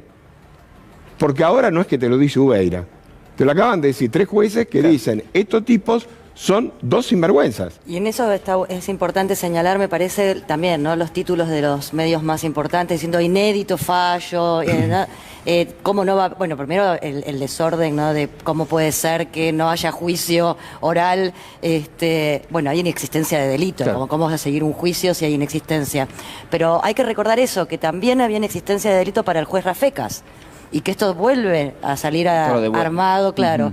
Lo inédito fue lo de Borinsky y Hornos, que además no permitieron a la defensa, como no sabían que iban a visitar y a jugar al tenis con el expresidente, que no lo podía haber permitido como juez natural y podían haberlo recusado de haberse sabido antes estas visitas. Eso por un Volvemos lado. a un ejemplo más también de cómo a través de la utilización de la justicia se incidía en la situación institucional y en la política. Lo que decía recién el Gallego, o sea, respecto tanto de las elecciones presidenciales del 2015 como las bonaerenses, y cómo lo hicieron desconociendo, digo, poniéndose en el lugar donde no les da el sol el Código Penal, la Constitución Nacional, el Código Procesal, porque tienen una justicia paralela que es la justicia mediática. Y les rindió esta causa para poder seguir con esa plataforma electoral, al punto tal que, como decía Úrsula, no solamente para Rafeca, hubo varios jueces que determinaron que hubo inexistencia de delitos, y justamente de manera sincrónica, Hornos y Borinsky van a ver 8 y 15 veces al presidente de la Nación, que se reúne también con los representantes de la DAIA, y ahí, a fines del año 2016, se reabre la causa del memorándum. Es decir que, un poco, si uno suma todos los elementos, bueno, claramente esto arroja un lawfare, ¿no?, que es con lo que se viene persecución política. Bueno, persecución política. Totalmente. Decir, Amado. Es persecución política. Yo escuchaba el raconto que hizo el Gallego y lo que decían las compañeras de este encuentro, y realmente parece inaudito todo lo que en esa causa hubo detenidos. Estuvo detenido Carlos Zanini, estuvo detenido Fernando Esteche, estuvo detenido Luis Delía, estuvo detenido Yusuf, hubo detenidos en una causa que siempre fue un mamarracho. Porque curioso, puede sonar gracioso esto, pero ese Olivos Racket Club que habían armado definía la libertad o no de las personas en causas inventadas, armadas. Contaba el Gallego cómo ya había habido causas en las cuales se le pagaba a personas para que dijeran algo contrario a la verdad. Bueno, eso existió. Y yo no puedo olvidar lo de Héctor Timerman, porque Héctor Timerman no fue un canciller, fue un gran canciller. Un tipo que hasta por sus convicciones se bancó a enfrentar el repudio de su comunidad. Y lo que queda claro que perdón, hay un detalle de color que lo quiero introducir porque es propio, o sea, es mío, digamos, lo planteé yo. En la causa originaria, cuando se investigó el encubrimiento del atentado, yo lo recusé a Bonadío por mentiroso, por mentirme, porque el tipo me había ocultado que había trabajado con Carlos Corach, que era concretamente imputado en esa causa. La Cámara lo apartó y en el considerando tercero dijo concretamente, tal como dijo el doctor Ubeira, se ha comprobado que el juez Bonadío lo chicaneó. O sea, lo echaron de la causa. Y este mismo Bonadío, este granuja, este verdadero sinvergüenza, lo digo hoy porque se lo escribí toda la vida, así que no hay ningún problema con todo eso, es el que habla de traición a la patria en el renovado tercer tramo de la causa, que es el tema de memorándum, y no lo deja ir a Timerman a hacerse el tratamiento a los Estados Unidos. Fue tratado con más dignidad Jacobo Timerman por la Corte de la Dictadura que el hijo por la Justicia Federal de la Democracia. Esto hay que decírselo a la gente. Y justamente se auténticos, verdaderos criminales. Sí. Son verdaderamente criminales. O sea, como dijo el otro día el hermano de él acá en este canal, dijo claramente a mi hermano lo sentenciaron a muerte. No lo dejaban declarar. Ir a hacer, no lo dejaron declarar cuando estaba poniendo su memoria, digo, es tremendo. Y no es un dato de color, sino que es dato, no opinión, que justamente las 3 causas que se cayeron contra Cristina Fernández de Kirchner son de Bonadío. Dólar futuro, cunitas. Y ahora me una de las patas de la mesa judicial. Es una coincidencia. Pero está el tema de las cámaras también, que señalaba Timerman. Tenemos a un expresidente de la Nación que está pidiendo a través de la representante del PRO, en una causa judicial, a través de una carta que es un mamarracho, un tratamiento preferencial cuando fue citado por el juez Baba por el espionaje a los familiares del Lara San Juan. Y tuvimos a Héctor Timerman, que declaró en una situación totalmente, con su salud absolutamente debilitada, que no solamente que no pidió ningún trato preferencial, sino que fue en esa situación a declarar. Entonces, a mí me parece que importante también decirle a la gente que se vea esta diferencia. Cuando se habla de república, de democracia, estamos hablando de alguien que respetó la ley hasta últimas consecuencias con sus convicciones, y estamos hablando de un expresidente que muestra sintomáticamente otra vez su actitud mafiosa de sustracción a las instituciones. Que tiene uno de sus brazos judiciales prófugo.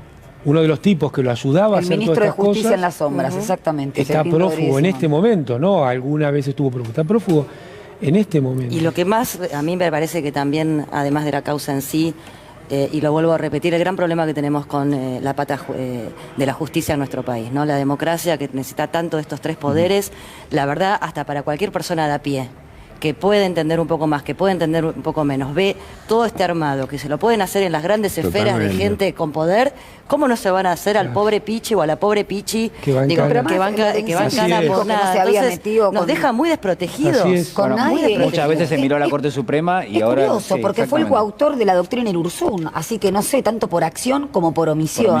Es que nosotros hemos tenido parodias de tribunales y de juicios para convalidar sentencias mediáticas.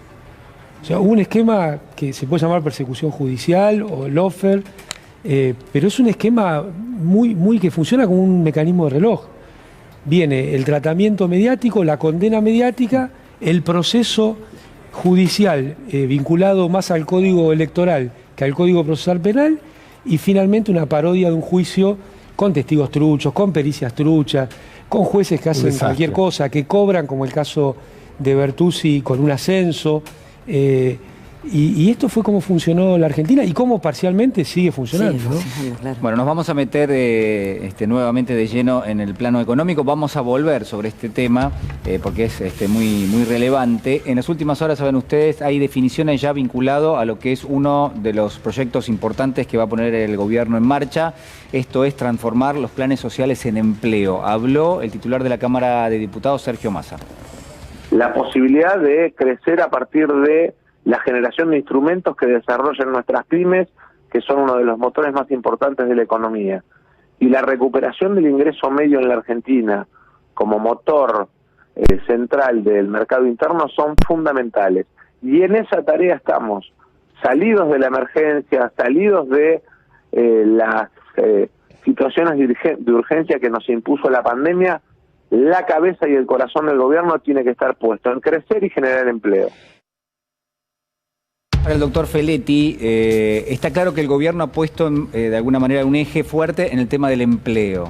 Digo, eso va de la mano con el control de la inflación, son elementos de una política constitutiva que a partir de ahora va a tomar mayor fuerza. Yo creo que sí, yo creo que es bueno que se aborde como una cuestión integral, lo decíamos al principio, bajar el peso de la canasta básica alimentaria en el salario es fundamental para que haya resto para comprar indumentaria, electrodomésticos, ir a comer afuera. Si no, no hay mercado interno. Si hoy está en el 10,8% la canasta básica alimentaria de un adulto sobre el salario promedio del sector privado. Eso tiene que descender. Si no, no hay espacio. Y me parece que es razonable la recuperación de la crisis del 2001-2002 por las políticas de Néstor. Primero se afirmó en el empleo, en la creación de empleo. Y luego vino la recuperación salarial. Y creo que esto es fundamental porque en la medida que haya más empleo, rápidamente en un hogar ingresa más dinero, se empieza a ver la cosa de otro modo y además adquiere más fuerza la negociación salarial, porque hay, obviamente, al haber demanda de mano de obra... Cambian las condiciones de la negociación. Cambian las condiciones de la negociación. Yo creo que es fundamental hoy volver a estabilizar el desempleo en torno al 5 o 6 puntos, que era Cristina lo dejó en 5,8 en el 2015. Bueno, esa es una cifra que hoy creo que está en el 9 y pico, bajó un poco del 10, pero sigue siendo un desempleo alto. Si se logra bajar ese nivel de desempleo, el ingreso de los hogares va a ser mayor y la situación inmediatamente va a cambiar. Pero también es cierto que tiene que garantizarse el acceso a los bienes básicos, energía y alimentos. Pero ¿cómo se hace para garantizar eso en un contexto donde la pandemia golpeó muy fuerte, donde la desigualdad es importante en la Argentina y donde, bueno, lo que hemos visto es que las empresas también hacen su partido, ¿no? Muchas empresas han tenido ganancias extraordinarias en un contexto como ahí es donde hablamos, yo creo en el consenso social, creo que hay que convocarlos, creo que hay que discutir, pero también creo que hay que ampliar la producción a precios razonables, si no... No es posible. Pero una empresa que, por ejemplo, en lugar de invertir para generar una mayor producción, lo que hace es ajusta el precio hacia arriba. Hoy no necesitan. Primero, hoy estamos con una utilización de la capacidad instalada un poco por arriba del 60%. Recién las demandas de inversión vienen cuando eso llega al 85%, pasa al 80%. O sea que todavía tenemos un recorrido. Y segundo, obviamente... una pyme por ahí no puede trasladar un mayor precio al mercado, pero una empresa grande con posición dominante sí. Claro. Bueno, eso es lo que hay que identificar y lo ideal es que eso cese y podamos todos beneficiarnos de una ampliación de la producción y del consumo. ¿Cuál es el gran acuerdo del peronismo histórico, incluido, hasta puedo situarlo dentro del gobierno de Menem, pero cuál es el gran acuerdo del peronismo con el empresariado? Mercado interno robusto, estímulos a la demanda, impulso a la negociación salarial, al empleo, protegido de la competencia externa, e invita a los empresarios a que en ese mercado que les concede, robusto y protegido, hagan negocios. Y ese proceso siempre ha durado, una década. Después viene la tensión, que faltan los dólares, pero ¿en qué momento viene? En un momento donde el pueblo está consumiendo mucho, donde ahí sí se puede producir un estrangulamiento de oferta. ¿Por qué? Porque, bueno, los bolsillos están llenos y se está consumiendo. Hoy no es esa situación, no es el momento de la expansión, de iniciar la fase de expansión. El empleo es una punta, la otra es precisamente que esa generación de mayores ingresos no derive a... Cristina lo definió como 4 o 5 vivos, digo, yo no quiero caracterizarlos más allá de eso. Puedo preguntarle, ¿no hay una cuestión también ideológica? Digo, muchos empresarios hoy reconocen que les está yendo mejor, incluso en pandemia, que con los 4 años de Mauricio Macri, y sin embargo, a la hora de votar, no votarían este gobierno por el solo hecho de un tema ideológico. Digo, existe también eso. Bueno, a ver, hay una cúpula empresarial que está planteando como agenda flexibilización laboral, es decir, baja de derechos y baja de impuestos, que es impropio en este contexto porque hoy tenemos acceso a la mano de obra, a la energía, la posibilidad de expandir. Yo creo que ahí hay un juego con un proyecto político asociado, pero también de mucha concentración de mercados, que no solo va a perjudicar a los trabajadores, también a las empresas más chicas. Bueno, eso también hay otro sector empresarial que lo tiene que ver. Y el otro tema de lo ideológico, yo no estoy tan convencido que con Mauricio Macri le fue tan mal. Es cierto que los balances reflejan eso, pero no nos olvidemos que había una enorme valorización financiera y que esos excedentes por fuera de balance se valorizaban, es decir, lo que yo perdía de la rentabilidad productiva lo ganaba con la rentabilidad financiera. Yo no sé si a ellos les fue tan... Sí, efectivamente, hay empresarios, se perdieron 23.000 empresas, pero yo no sé si hay cúpulas que le fueron tan mal. Por ahí trabajando menos y produciendo menos, ganaban lo mismo más, ¿no? Bueno, entonces lo que viene es un poco la discusión, el diálogo con sectores importantes desde la economía. El campo claramente es uno de ellos. Claro. Las empresas productoras de alimentos también, porque realmente las decisiones que toman impactan de lleno en la canasta. Algunas definiciones más, ya lo estamos por liberar al doctor Feletti porque tiene que descansar, como dice Gueira.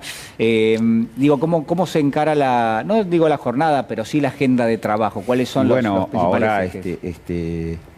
Llegando el martes, uno ya ha venido todo este fin de semana y mañana sigue con un conjunto de reuniones, con equipos, con diálogos, con otros funcionarios del gobierno, obviamente un diálogo con el gabinete económico. Y la agenda inicial va a ser la convocatoria a dialogar y consensuar para achatar esta curva, sobre todo de precios de alimentos. Ese es el proceso. Y consensuar precios y respetar los consensos y si no, bueno, aplicar las leyes que hacen a la defensa del consumidor, el abastecimiento y demás. Bueno, le agradecemos al doctor Feletti. Doctor, ha sido un enorme placer tenerlo con nosotros. Al contrario, gracias por haber compartido este programa. Es un honor haber estado con todos ustedes, sobre todo con nuestro querido conductor Julián, que nos tiene que manejar a todos y que no es fácil. No, yo no manejo a nadie, me manejan a mí, hay que decirlo. Transparentémoslo porque... Compartirlo con alguien que quiero mucho como Amado es porque hay mucha historia, mucho recorrido y bueno, eso para mí es... Y, por supuesto, el agradecimiento a Oveira, que fue el que la paró de pecho y la mandó al ángulo. El que nomina, tiene el despertador acá Nomina, Oveira nomina. Que lo dispara de vez en cuando. Es el dedo. Aparte es mutuo porque la verdad yo a Roberto... Ahora Nati, prepárate porque me parece... Ahí está, voy yendo, bueno, me voy a trabajar. De nuevo, gracias a todos y todas. Toda la suerte, ¿eh? Gracias. Ahí está, en vivo y en directo, se nos va. Tiene que descansar, doctor Oveira, ¿no? Por supuesto, yo a Roberto... Aníbal debe estar durmiendo ya a esta hora. No, seguramente. Yo a Roberto Feletti no lo conocía, conocía la trayectoria pública, ¿no? Pero la verdad que fue una encantadora sorpresa, un hombre muy sencillo, muy humilde, con las ideas claras y fundamentalmente con una gran vocación de querer hacer las cosas para la gente, ¿no? Bueno, muy bien. Nos metemos ahora de lleno en algo que mencionaba recién Úrsula, los Pandora Papers. Seguramente les suena. En el mundo, en este mismo momento, se están tomando definiciones de carácter político en cualquier país, porque han tenido un impacto enorme, ¿no? Aparecen muchos dirigentes políticos, funcionarios de primer nivel, en esos Pandora Papers. Pero al mismo tiempo uno se pregunta, bueno, ¿pero por qué no en la Argentina? Vamos a compartir el siguiente informe. Quiero decirles que hay miles de millones de dólares de argentinos que están en el exterior, que se lo llevaron. Hay un tema que parece cerrado y se vuelve a abrir todo el tiempo. Es el caso de Panama Papers. ¿Qué es eso? ¿Qué pasó? Si yo hice sociedades o no, en algún lugar o no, son cosas mías de mi vida privada. Pandora Papers, donde un Macri también aparece. Aparece Mariano Macri. Además, la lista de macristas con cuentas offshore es larga como caca de víbora. Luis Caputo, Jorge Macri, Néstor Grindetti, Valentín Díaz Gilligan, Nicolás Dujovne, Leandro Cuccioli, Gustavo Arribas, Juan José Aranguren, Javier Iguacel, Nicolás Caputo, Gianfranco Macri, Alicia Blanco Villegas. Donde hay un dólar, hay un macrista intentando fugarlo. Son a la fuga de capitales lo que el peronismo a la ampliación de derechos. O sea, no son los únicos que lo hacen, pero son los mejores lejos. Qué casualidad, ¿no? Siempre hay un Macri cuando se habla de evasión. Teniendo en cuenta los antecedentes del Panama Paper, donde Macri era una de las personas principales de la investigación del Panama Paper en todo el mundo, salvo en Argentina. Maurício Macri esclareça uma suposta ligação a um paraíso fiscal revelada pelo vazamento dos chamados Panama Papers. The presidents of Ukraine and Argentina and the King of Saudi Arabia. Δια Μαουρίσιο Μάκρη που εξελέγει με στόχο να καταπολεμήσει τη διαφθορά. Panama Papers, Mauricio Macri, presidente dell'Argentina. Los Panama Papers que acá se silenciaron, pero fue un escándalo internacional. Are the president of Argentina, Mauricio Macri, Iceland's prime minister, Sigmundur Davíð Gunnlaugsson. President Macri may, however, have to explain to the Argentine people. The Argentinian President Mauricio Macri. Aus Argentinien Präsident Macri. Macri, ahora mismo en ejercicio, tú recordabas, era alcalde de Buenos Aires, jefe de gobierno local. Macri era una de las personas principales de la investigación para Panamá Papers en todo el mundo, salvo en Argentina.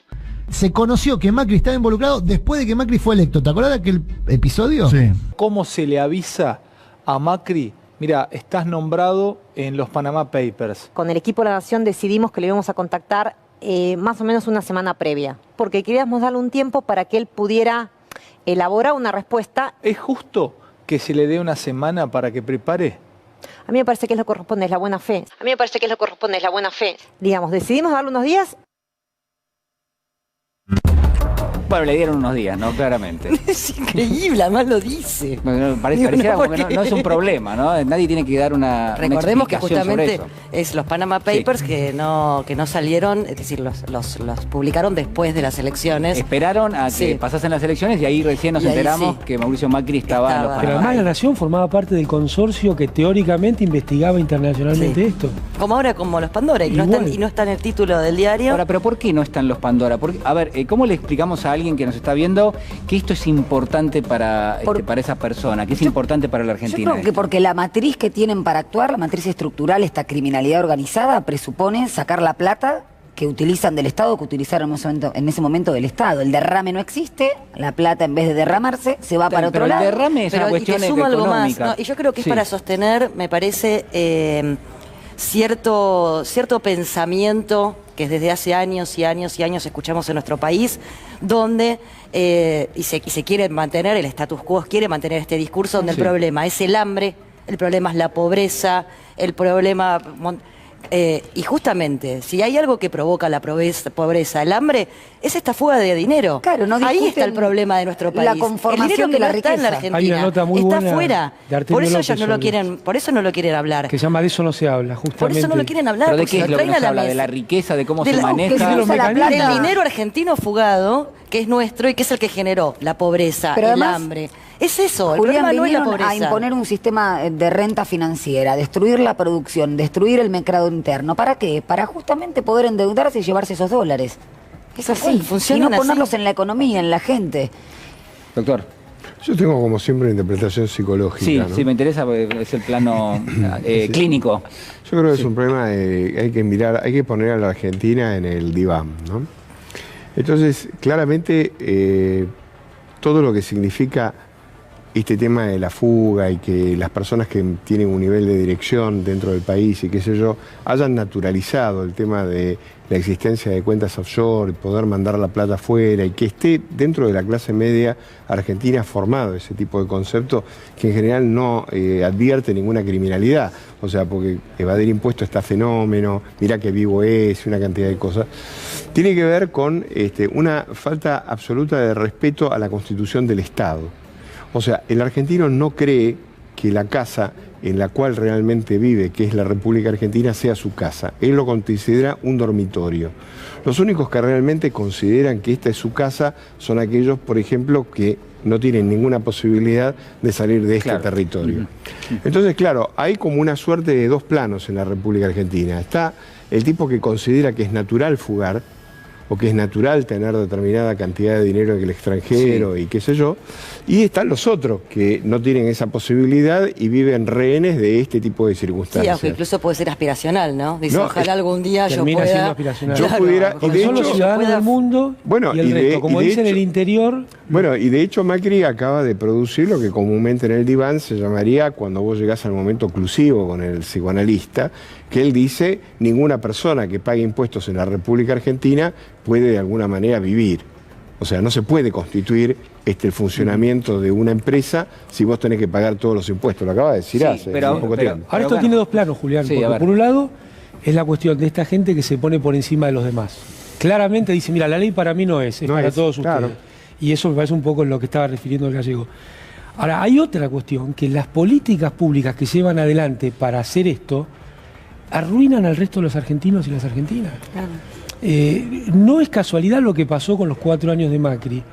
Era el resultado cantado de las políticas que aplicaron. Pero no hay políticas en contra de la producción, políticas a favor de la tasa de interés. No hay un divorcio entre lo que uno entiende por los Pandora Papers y la pobreza, la indigencia, la desigualdad, digamos, no falta un conector ahí, algo que lo explique, digamos, es que una cosa está atada esa ausencia de conector es el logro de la creación de ese sentido común de los medios. Ese corte del puente causal, ¿no? Dado A es B. Es lo que yo digo. Los medios es un poco lo que decía Úrsula se cuestiona la pobreza, ¿por qué hay pobreza? Claro. Qué barbaridad, ¿por qué hay viajes de egresados? Deberíamos, cuando en rigor de vos tenés que correr esa luminaria y pasarla a esta causa, que es por qué se permite el excedente, por qué se permite utilizar la estructura del Estado para eso, por qué se permite la fuga. O sea, tenemos el 8% de los argentinos, en 29.000 personas, 2.521 argentinos. Sí, la evasión, también las grandes empresas, los grandes diarios que deben, el caso Correo, digo, todas las empresas más importantes del país evaden la AFIP, hacen la voltereta, ¿no? Y todo el mundo lo mira diciendo, mirá qué bueno, ¿no? Terceriza a los trabajadores. Si yo pudiera hacer esto en mi comercio, se mira al revés. Y la justicia, porque la justicia acá uno entiende que tiene que dar algún tipo de pero es razonable. De lo que está pasando. Claro, la misma justicia, que se ocupó de la persecución. ¿A los poderosos o no? Por eso, la misma justicia que se ocupó de la persecución política y la persecución social fue la que no dijo nada con el endeudamiento del FMI, con la suba de tarifas, con la caída de jubilaciones durante 4 años. Vos tuviste todos esos hechos concretos. El aumento de tarifas que hay en Argentina, no hay un caso en la historia mundial que exista. Sin embargo, la justicia no tenía nada que decir ahí. No solamente eso, perseguían los jueces que hacían lugar a amparos, amparos colectivos por los tarifazos y la dolarización. Entonces, y ponían al servicio las dependencias del Estado como la FIP o la UIF para perseguir, para hacer espionaje fiscal y no efectivamente para los fines que correspondían. Y estos jueces que no se avenían al plan de Macri, bueno, eran perseguidos y hasta destituidos. Incluso la justicia aparece también a favor siempre de esas empresas, ¿no? Digo, hace nada el DNU del presidente declarando las telecomunicaciones como un servicio esencial que también beneficia porque podrían marcar qué tarifas se pueden aumentar, se presentan en la justicia y le dicen no. O si no te hacen emerger el Tribunal de la Ciudad de Buenos Aires para... por ejemplo. Entonces, cuando aparece la justicia, la legislatura local. Aparece para el lado incorrecto, ¿no? Por eso. ¿Y quién va a resolver respecto de la competencia o no, o de esta ley del Tribunal Superior de Justicia? La Corte Suprema. Es la famosa cinta de Moebius. A ver, y si lo llaman a indagatoria al expresidente Macri y no quiere venir, imaginemos un caso hipotético. Te acaba de decir que espionaje ilegal a los familiares de las víctimas de Lara San Juan. El que daba un adelanto de esto es Hernán Lombardi. A ver, lo vemos. ¿Se va a presentar Mauricio Macri en esta causa por espionaje a familiares de los tripulantes de Lara San Juan? El 19 se presenta el 20. Bien, porque ya fue llamado una vez y por supuesto no asistió. Digo, por supuesto, clases, como no lo quiero naturalizar. En el mundo. ¿Está dando clases? No sé, creo que sí, algo así, o inaugurando algo. Está en una. Pero no hay una doble vara de la justicia en este plano, es decir... Triple también. Triple vara. Triple, sí, es una garrocha más que una vara. Claro, o sea, porque hay tantas varas como sean necesarias, porque... pero lo que pasa es lo siguiente, que a Macri nos lo ponen como un espantajo encima de la mesa para que nos entretengamos con él, mientras los demás siguen jugando el juego que tienen que jugar. Entonces, por ahí a lo mejor nosotros le damos una cantidad de horas a sinvergüenza y claramente no tiene ninguna importancia, porque Macri no es ni más ni menos que el jetón que en última instancia manejó los intereses de los que están detrás de él, que son los poderes fácticos. Entonces, mientras no cambie la matriz en la República Argentina de cómo es que de alguna manera los poderes fácticos tienen que ser encuadrados, y mientras no haya institucionalidad en la República Argentina, ¿para qué querés una ley de medios si después, finalmente, cuando llega el momento, prácticamente no la aplicás? ¿Para qué te sirve concretamente sacar un esfuerzo, por ejemplo, en la Cámara de Diputados y Legisladores para que un juez del Chaco te saque un amparo y te anule este tipo de medidas? Telefonía celular e internet aumentaron muy por encima la... Nada más te lo dicen cuando llamas a las empresas que te dicen, no lo tenemos permitido. No, y no sin lo tienen. índice, Sí, lo tenemos permitido. Sí, tarifa contra tarifa, casi un 100% en el año. ¿Por qué el juez Baba pide... ¿No llegó un poco tarde al pedido, digo, cuando uno lee que dice y que no salga del país y ya estaba fuera? ¿No suena un poco raro? Sí. No, yo lo que creo es que yo tampoco soy tan suspicaz. Yo creo que el juez es un juez que está subrogando un tribunal como es el de Dolores con una causa que es enorme, digamos, porque tiene esta causa y tiene la causa típica de Dolores con D'Alessio y compañía y qué sé yo. Creo que ha hecho lo mejor que ha podido dentro de las razonabilidades. Él es titular del Tribunal Federal de Azul y acá está prestando, por orden de la Cámara de Mar del Plata, la competencia que realmente corresponda. Pero la realidad es que, independientemente de las fechas y si va a venir o no va a venir, lo que es decisivo es que el juez ha establecido para el llamamiento indagatorio la misma matriz que se utilizaba durante la etapa de la dictadura para espiar a familiares. O sea, lo que hicieron con respecto a la gente de Lara San Juan es lo mismo que hizo Astiz con respecto a las monjas y los familiares que iban a la iglesia de Santa Cruz. Entonces, han instalado un topo para que de alguna manera pudiera verificar concretamente cuáles eran las ansiedades y las preocupaciones de los familiares, y después cuando se sentaban con Macri se las va digerida, diciendo, pero la puta, el presidente está en la misma línea de la que estamos nosotros. Entonces, este tipo de cuestiones, por eso cuando el hermano lo tilda de perverso debe saber de lo que habla, ¿no? Vamos a volver a este tema también, vamos a hacer una pequeña pausa y en instantes las charlas de Quincho, cada uno de los caníbales han traído sus datos, su información. Pausa.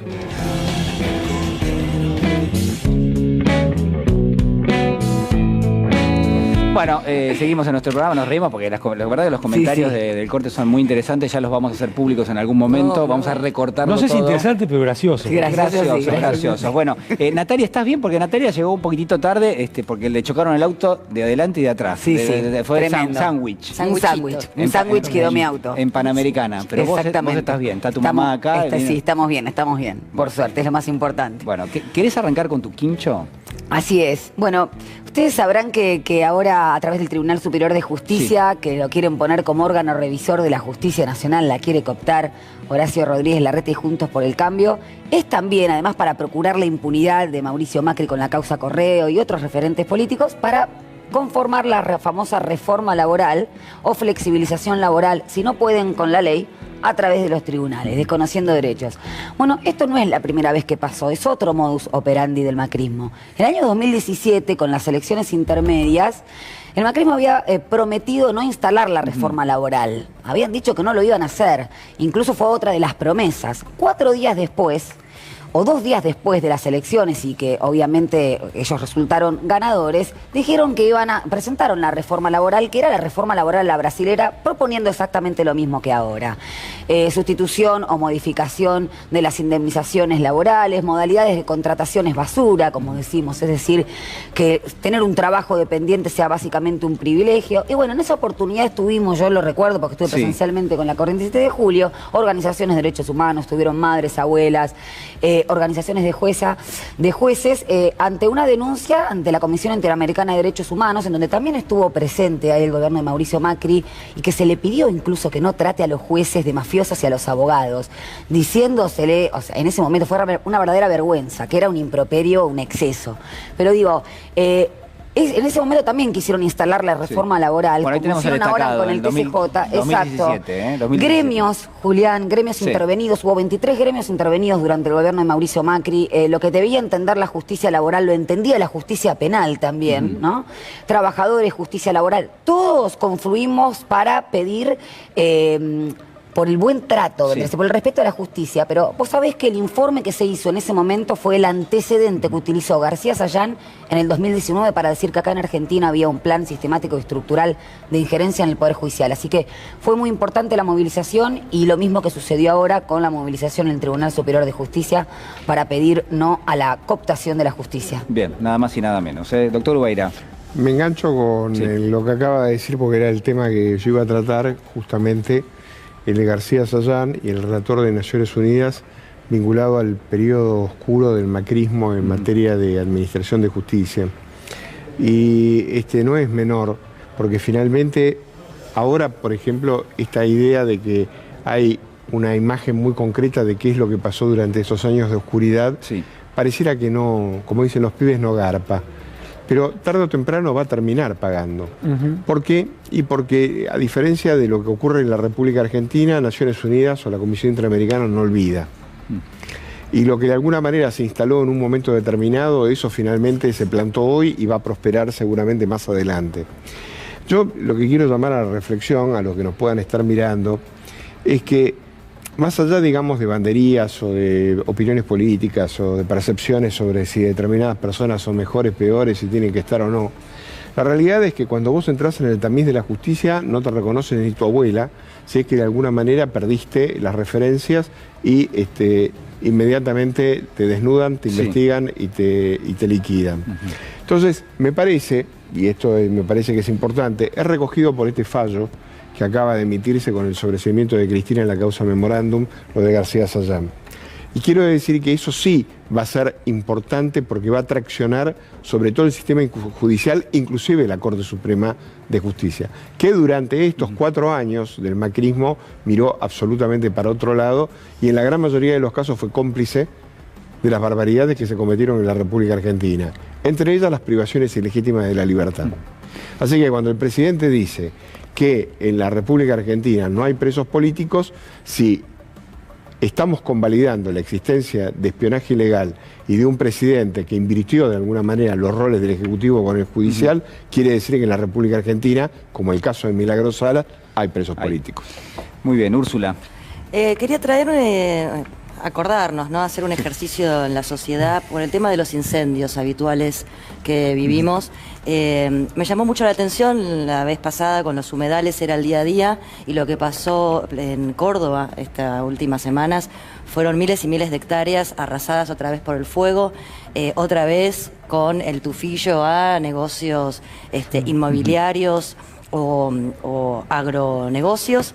Y un pedido a toda la sociedad que no nos olvidemos que tenemos una modificación en la ley del manejo de fuego, que lo que establece es que estas tierras no puedan ser utilizadas durante 60 años en ninguno de este tipo de negocios, ¿no? Ni inmobiliario, ni agropecuario, que cuidemos nuestro ambiente, que de una vez por todas se aplique la ley, que se puedan encontrar a los culpables y estar muy atentos como sociedad porque es básicamente lo que le vamos a dejar a nuestros hijos, a nuestras hijas y nuestros hijes y que tiene que ser noticia. Y me llamó mucho la atención que no lo fuera, salvo muy pequeños medios, no lo tuvieron día a día, con muchísima gente escribiendo en las redes sociales lo asustadas que estaban cuando se te viene el fuego encima y no tenían repercusión.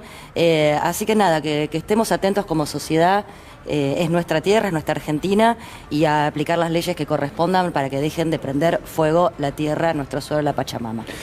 Muy bien, importante cada una de, creo yo, de los temas, ¿no? Que se han elegido. El señor Amadou Boudou, para terminar con este 17 y 18 de octubre. Así es, vos sabés que ustedes saben, que hay muchísimo entusiasmo en los quinchos militantes con el 17 y 18 de octubre. Hay para todos los gustos, que eso va a mostrar la variedad también, la amplitud del frente que está en el gobierno. Están todos muy entusiasmados, no solo por la elección, porque dicen, bueno, esto le va a dar un impulso a la elección, pero hay otros que te dicen, mira, más allá de lo que pasa en la elección, este es un hecho muy importante para los 2 años que vienen. Entonces tenemos una convocatoria de gobierno que va a ser seguramente muy concurrida y va a tener mucha importancia, seguramente con anuncios ministeriales también. Sí. Va a haber ya hay una convocatoria de Madres de Plaza de Mayo con no al Fondo Monetario Internacional en Plaza de Mayo de las 16 horas. Hay gran cantidad de quinchos que están hablando de ir individualmente, sin organización, a Plaza de Mayo también para acompañar el esfuerzo del gobierno, y el 18, ni más ni menos que todo el movimiento sindical, ¿no? Mostrando también. Entonces, me parece que esto le está dando una vitalidad al frente de todos que va a ser muy, muy importante, con mucho entusiasmo hacia adelante. Bueno, muy bien. El 18 de octubre hay que felicitarla a Nati, que cumplió años. ¿Cómo se acordó? ¿Cómo se acordó? Nació en el día de San Perón, así que... Sí. De cumplir años. Me prohibieron nacer el 17 porque nací en plena dictadura, pero nací el 18. Lo festejaremos. Les decía, hay una...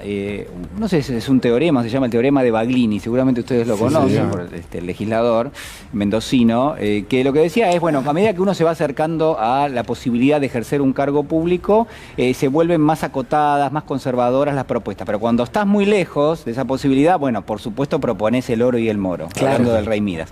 Le está pasando algo así al señor Milei, les cuento, ¿no? Porque ahora que tiene un poquito más de seguidores, que el resultado electoral le ha dado bien, se moderó. Se moderó un poco, vamos a verlo, a ver. Los políticos no son casta, casta es una parte. Es decir, hay gente que dice barbaridades y comete errores aberrantes, pero lo hace desde la buena intención, o sea, no lo hace de manera programática. Claro, o sea, de jodidos, lo hacen, digamos, por ignorancia. Bueno, el buenismo se ha cobrado otra víctima. El infierno está lleno de buenas intenciones. Pero lo bueno es que hay alguien que marca quién está bien y quién está mal. O sea, puede decir que es necesario, entonces, de alguna manera indicarlo. El buenismo no llegó a tanto. Pero no son todos casta ahora, entonces. No. Ahora hay algunos buenos. Algunos sí, otros no. En cualquier momento lo ves abrazado a todos, ¿no? Bueno, no. Es como reunión en la granja, ¿no? Hay algunos que son más buenos que otros. Así es, así es. Bueno, nos tenemos que despedir, ¿eh? No tuvimos vino, pero la próxima sí, seguramente. Y bolillero también, tampoco lo hemos tenido. Agradecemos a nuestro productor Federico Ferro, que nos acompañó durante todo el programa. ¿Les parece bien que nos reencontremos el próximo domingo? Sí, hay que recordar con respecto al bolillero que el juez no viene de la heladera, tiene que ser natural, juez natural. Sí. Bueno, un juez natural, ahí está. Ya viene el señor Juan Amorín con su conflicto de intereses. Hasta el próximo domingo.